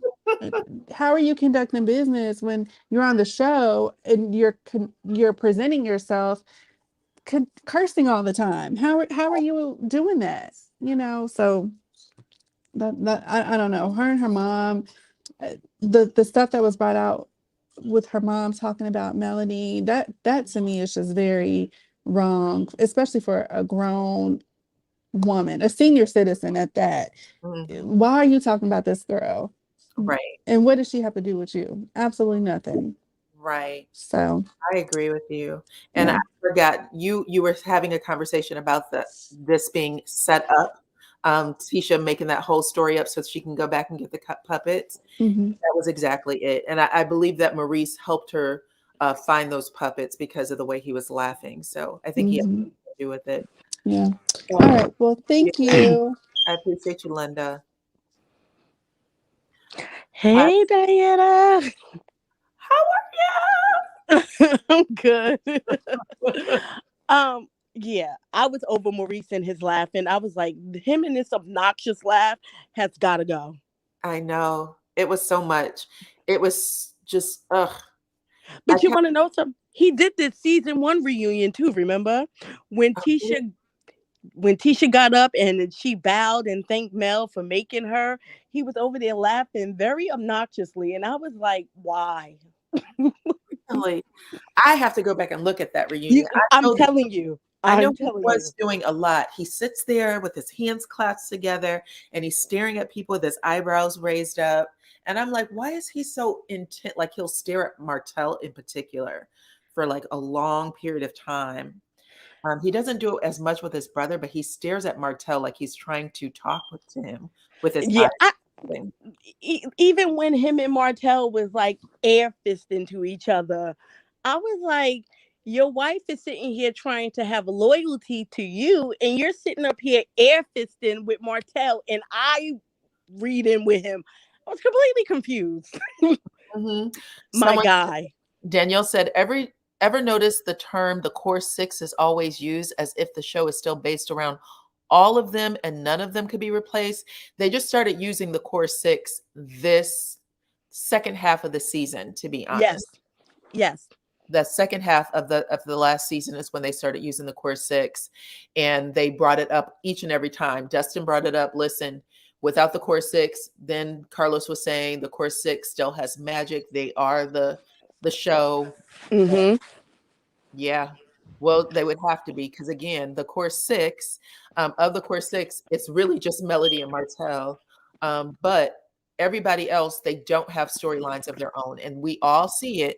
And it's going to be interesting to see if they can actually come together and do something different. I don't really think they're going to do anything different. I honestly feel like Mel is going to be the storyline next season and trying to figure out who she's dating. I'm sorry. Child, let's see. I wonder. I wonder. I do. I wonder if she's going to let them do that to her. To me, honestly, because I don't really see Mel filming with other people, but I do see them having like conversations like, well, who is this guy? Is he real? Is she just playing? I see them having those conversations, and I see them going after Kimmy since Kimmy said, yeah, Mel's a friend. They're going to push up on Kimmy to see if Kimmy knows who the guy is. You think so? I would actually, I'm interested in seeing if that could even happen. I know Mel has been very clear. She's let Kimmy in her house. Mel has done things where she signaled who she trusts. Mm-hmm. I trust Kimmy, even though I don't trust Tisha, Marceau, or Maurice, for that matter. Maurice has no reason to be at my house. I trust Kiki, even though I don't trust the others. And she even explained it. Y'all can be mad all you want to about me bringing Kiki over or invite Kiki to my house. She went, I could bring who I want to invite to my house. Yeah. It's my house. When she said that, when she said my Christmas party, like I invite who the hell I want into my home. I felt my that. house. I was like, girl, say no more. Yeah. I mean, I don't think Kimmy's going to tell, but I do believe the questions will be there. I think Kimmy will tell. I have a different opinion. I think Kimmy will tell the same way we saw Kiki tell. Kiki broke down and said, well, what I said was I wanted you to know that she asked about which car you were driving because I just wanted to be transparent. Why would that even need to be transparent? And then Melody said, oh, something that was on the show. And by the way, your mama asked the same question before she got kicked out of the house. Mm-hmm. She said, which car were you driving, Marceau? Why would you drive that car? And she said, she'll go down to the police station. She said, I got a phone call. Were you driving that car? Why would you drive the car?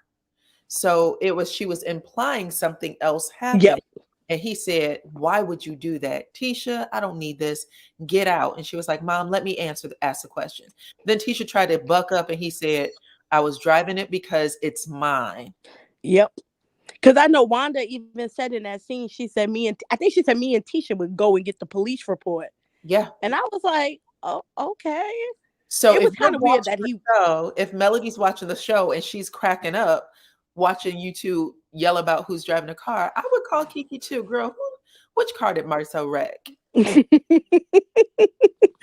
Kiki said, that sports car. Yeah.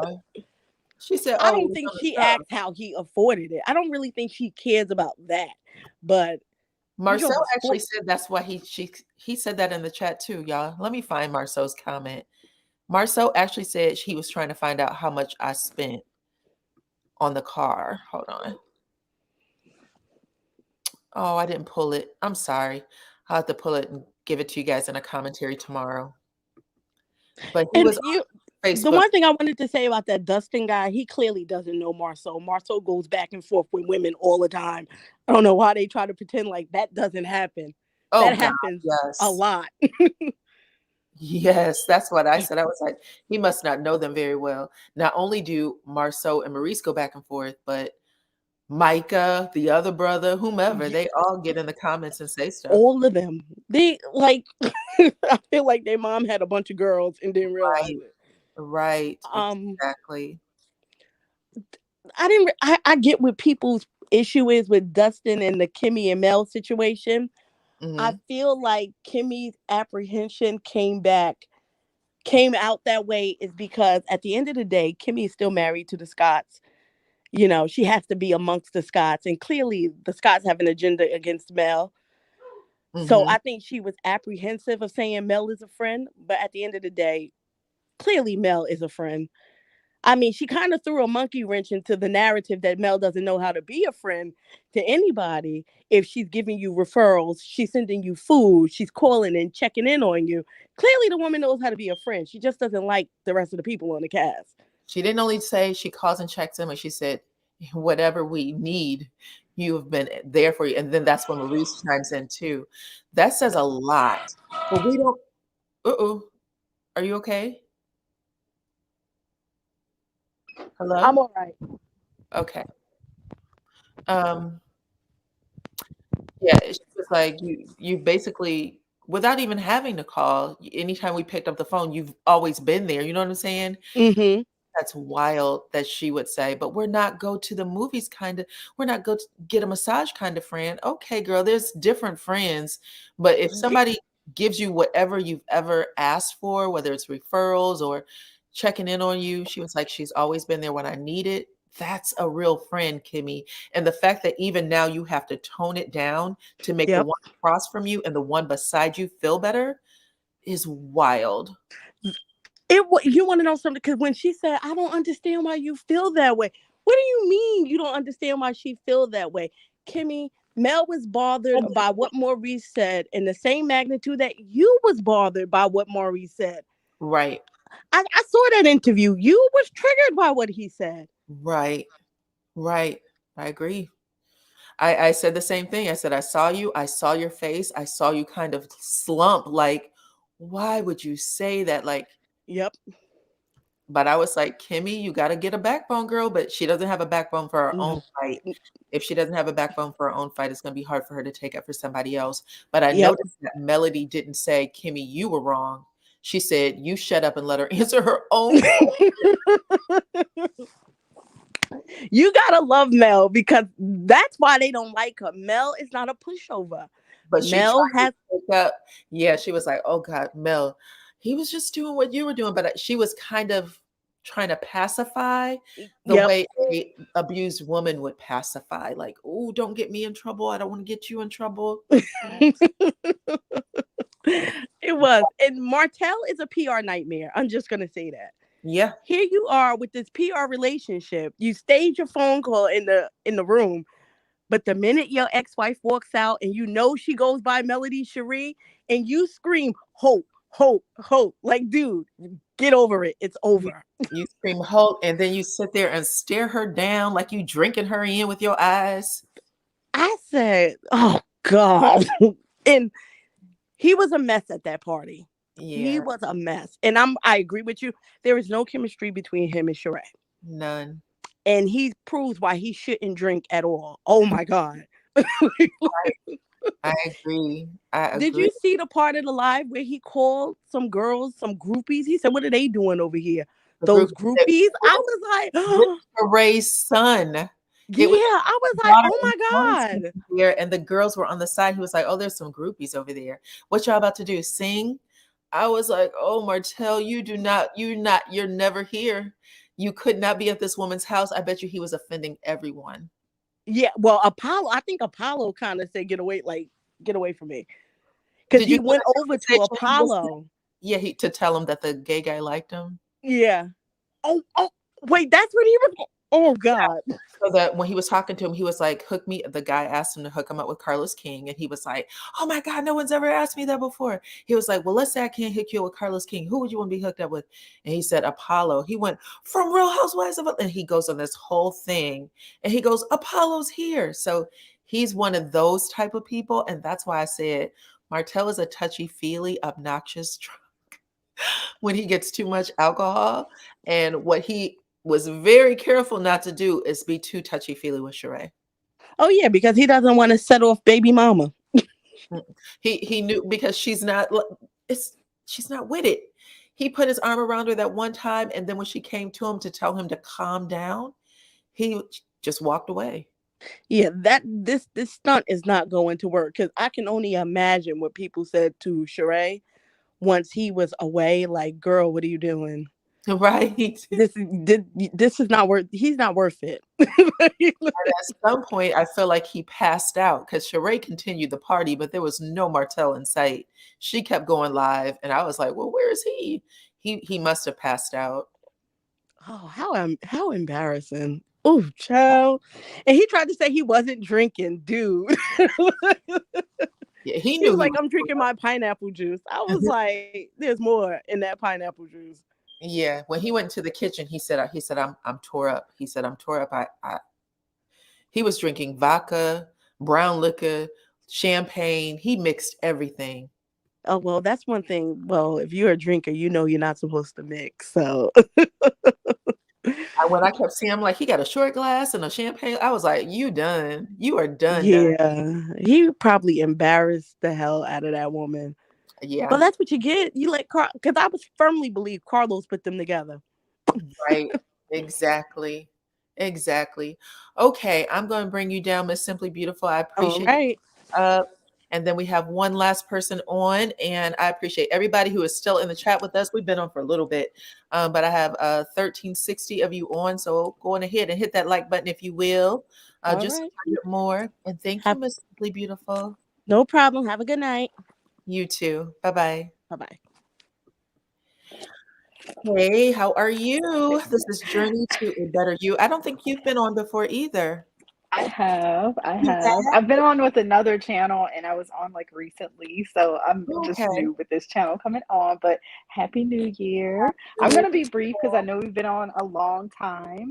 Um, I guess I'm coming just from the reality TV perspective. I think most people that have come up and in the chat have said pretty much everything there is to say. But reality TV, if you're walking away from a show and you're not walking away with something, Right. then you did not do your job. Right. Mel is hashtag money making Mel. She's hashtag the blueprint, and she's hashtag trendsetter. Okay. Um, what the other people are doing, unfortunately, is harming themselves in business Right. because you have Mel who has been through all of this stuff, who has been, she said time and time again, very authentic and transparent about the things that she's gone through. And to see so many people, or maybe almost all of them on the show, bash her or come after her in every which way you can, she's Right. always, if you pay attention, she's always saying, I'm usually the responder. Right. So when it's all said and done, people are going to look at them in a different light, and their businesses are going to suffer, whichever businesses they have still standing afterwards anyway, are going to suffer because people are going to associate how and what they said and did at this lady's what could be her lowest part of her life, and she's still moving on, taking all of that in, but still building her brand and her business. She Right. has started and multiplied so many businesses in this short period of time, and they're still struggling with the things that they have themselves. Yes, Right. they've had a few spotlights here and there, but instead of focusing, first of all, Mel is living rent free in Tisha's mind. Mel put that information out there in either season one, into season one or season two, about Marceau cheating Mm-hmm. and just telling her, you know, you need to roll up on your husband. And Mm-hmm. ever since then, Mel hasn't had to keep saying he's cheating, he's cheating, he's cheating. There have been multiple things, multiple instances, multiple gaslighting instances. Every time, every like instance Marceau gets, he's gonna make sure that he lets everybody know that he does not prefer to work with his wife. He didn't want to let her out the house. I remember in the season when Mel came to get her to go do networking, um, he told Mel, don't turn her into you. She finally got out of the house. and started networking. And the only time he really looked at her with any interest is when she was bringing him business. And then she went and built upon her degree, and every degree she's gotten since then has been to help in the business. Now, I don't think that's necessarily wrong because that is building a legacy for their kids. However, he only values her for that aspect. She even shows herself, studying different. I don't see him doing nothing. I Right. don't see him doing nothing. And I feel like he's trying to keep her busy doing that. Now, he did get that vasectomy, but she did want another kid. And that probably was a blessing in disguise for her, because if he could have got her another kid, he definitely would have kept her in the house. Yeah. Oh my child. He said on the reunion stage when she was like, how is it working? And Tisha's doing administrating, you doing this. He said, I don't like it. I like it. He says that every time someone asks him, and every chance he gets, he says he doesn't like it. And the one thing I don't like about them, and I'm gonna say this about me. Like I said, I'm married. My husband knows that I can fight some battles, but let me tell you what I do know how to do is let a man fight the battle for me. I do not like that these men are so-called traditional, listen to the old people, and you just sit there and take it. But the only time y'all want your wife to speak is when they're defending your foolishness. Facts. I just don't understand that. How are you a traditional man and you can't speak up when it's time, when you're being attacked? It's not like you're even having to protect your wife. I don't see him speaking up or even protecting his marriage. I have never even remembered, maybe I'm mistaken, had him deny that he ever cheated. I just remember him gaslighting her, changing the subject, or if she's mad at him, I know what I'm gonna do. I'm gonna just start talking about Mel, because if I start talking about Mel, changes the then subject. she's gonna get all And if she really doesn't like Mel, why are you letting your husband? I would be like, why are you talking about Mel so much? Right. I wouldn't, if I'm saying we're enemies, or you're saying this lady has said I'm an enemy, why do you think it's okay for you to still bring her up? Right. But she was so giddy when he brought her up and was talking about, Sheree was an upgrade. She was just all into that conversation when not 24 hours before, from the show standpoint. Right. She was in the bar pissed because he wanted to have a meeting with her without her being present, which was throwing me off, because I'm like, you don't trust your husband having a meeting with your I mean, what's gonna happen? You're making it seem like something's gonna happen. I think that, and this is just my true feeling, that she has always, because I do remember Mel saying that at one time her and Marcel used to be like jokey. First of all, a woman knows if their man has an affinity for another woman. That can be one of your girlfriends. That can be somebody in your family. That can be somebody that you're out with and he's either talking about her or the way he acts with her. I feel like even though he act like he don't like Mel, he gives Mel the respect of, because he knows she is the brains behind the business.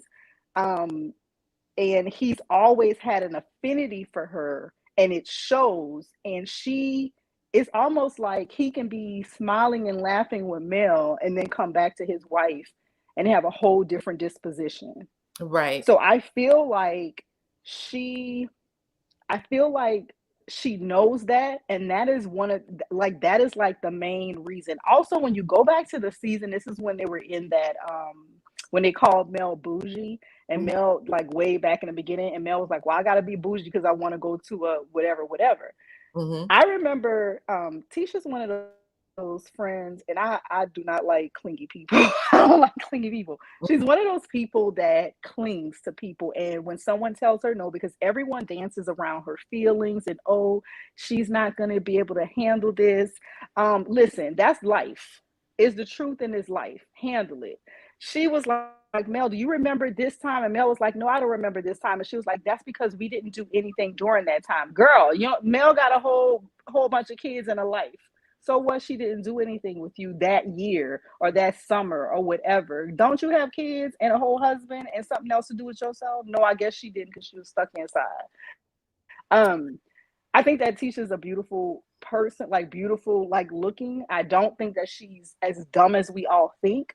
But I do also remember her saying that with her mom never told her she loved her. her mom bought her things. Mm-hmm. I think she's been catered to all of her life. Like Kiki said, when her boyfriends broke up with her, I would go and get stuff to, you know, for Valentine's Day or whatever, and surprise her with stuff so she can have something. I think that she's been catered to all of her life, and she thinks that as a grown-ass woman, that another grown-ass woman needs to cater to her. Right. I just don't understand that whole thing. And I'm just That's gonna say this: I love the show, out of but if every, they don't change it, I'm sorry. Go ahead. I was going to say, you brought up a good point. Everyone in Tisha's life has said, her mother, her brother, Kiki, Marceau, Kimmy, that Tisha is so spoiled that they kind of all coddle Tisha. Yes. They coddle her Yes. and her feelings. And the first time, I won't even say the first time, but a person that has been in her life because of the friendship Martell had with Marceau, Mel was the only person who did not coddle her. Mm-hmm. Mm-hmm. That's exactly what it was. And Mel does not require coddling. Right. Right. She can stand on her own. I love this. I love the dynamic that they show. And I know this is probably bad, but I love that it's not the normal dynamic where a woman has to hang on to her marriage that's just broken because she has kids and she can't leave because of finances. Mm-hmm. This time they showed where a woman didn't have to stand for that and leave. And so Mel, like she said, she never thought that she would be a person that is a role model to people, to women after divorce. Right. I also feel like if they go into the next season with this, everything is Mel's fault, it's not gonna go over well. It's just not. They've already People have to stand on their own. They started the shenanigans off with Stormy. Everybody else is quiet as all get out, though.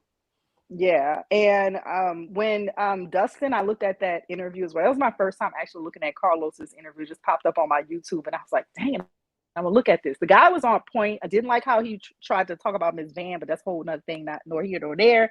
But when he said that Mel was a puppet master, yeah, I wish that I wish that she would have said something to that, but all she could do is laugh. And I think that like her laugh was just like, this girl is dumb as all get out. But that's a whole other exactly. Like, girl, I'm not laughing with you. I'm laughing at you, you idiot. Like, but at the end of the day, if that's how you want to see it, we only saw one person. You lean to the left, Marcel tell you to go right. You move as quickly as possible. Exactly. Picked her body up off that couch so fast.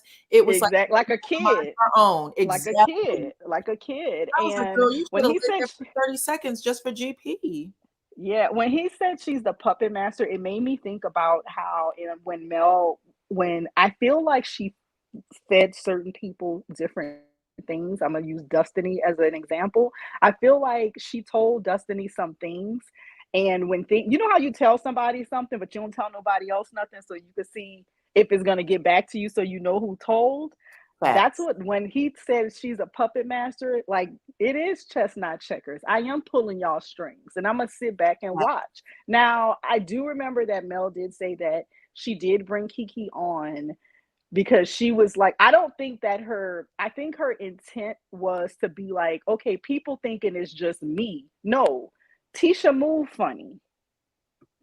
All of these people catering to her, so they don't want to see it, but no, she moved funny. So I'm gonna bring somebody on that know her, that says she moved funny. So I feel like that was what happened. And then in that bringing her on, when they started having conversations, she was like, well, you know, her and Marceau told me this, that, and the other. And then Mel did say that they told her other stuff that she doesn't feel that she should be privy to about Kiki, but she didn't say what the other stuff was. She did say about the drug usage or whatever, but she did say there were other things. Now, me personally, if I was Mel, I would keep it very brief with everybody, because now I can't trust none of y'all telling y'all nothing, because Kiki was up there acting like, and I like Kiki, and I do think that she has a story that can come on the show and help as well. However, I feel like she's only going to go so far with her family, although if she's smart, it doesn't matter if she protects them or not. They're going to always view her like they've been viewing her. Right. They're going to always do that. Just like Kimmy.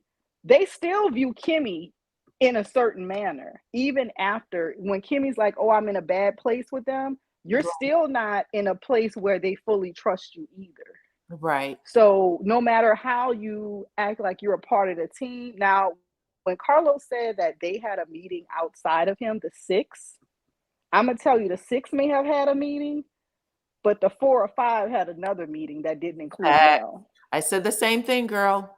So Absolutely. I'm just saying that. And And that's that's why all I have to Melody say. called Martell the puppet master, because what Yeah. happened after that had Martell stamp all over it, period. Yeah.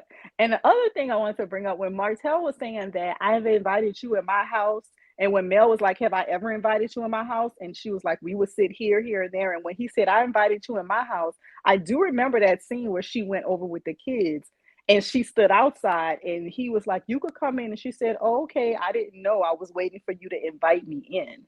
Yeah. He's making it seem like she's all like every time you come, but even though it still doesn't matter, I don't want you in my house, I want you in my house. But yeah, that's all I had to say. I just hope that they do something for next season.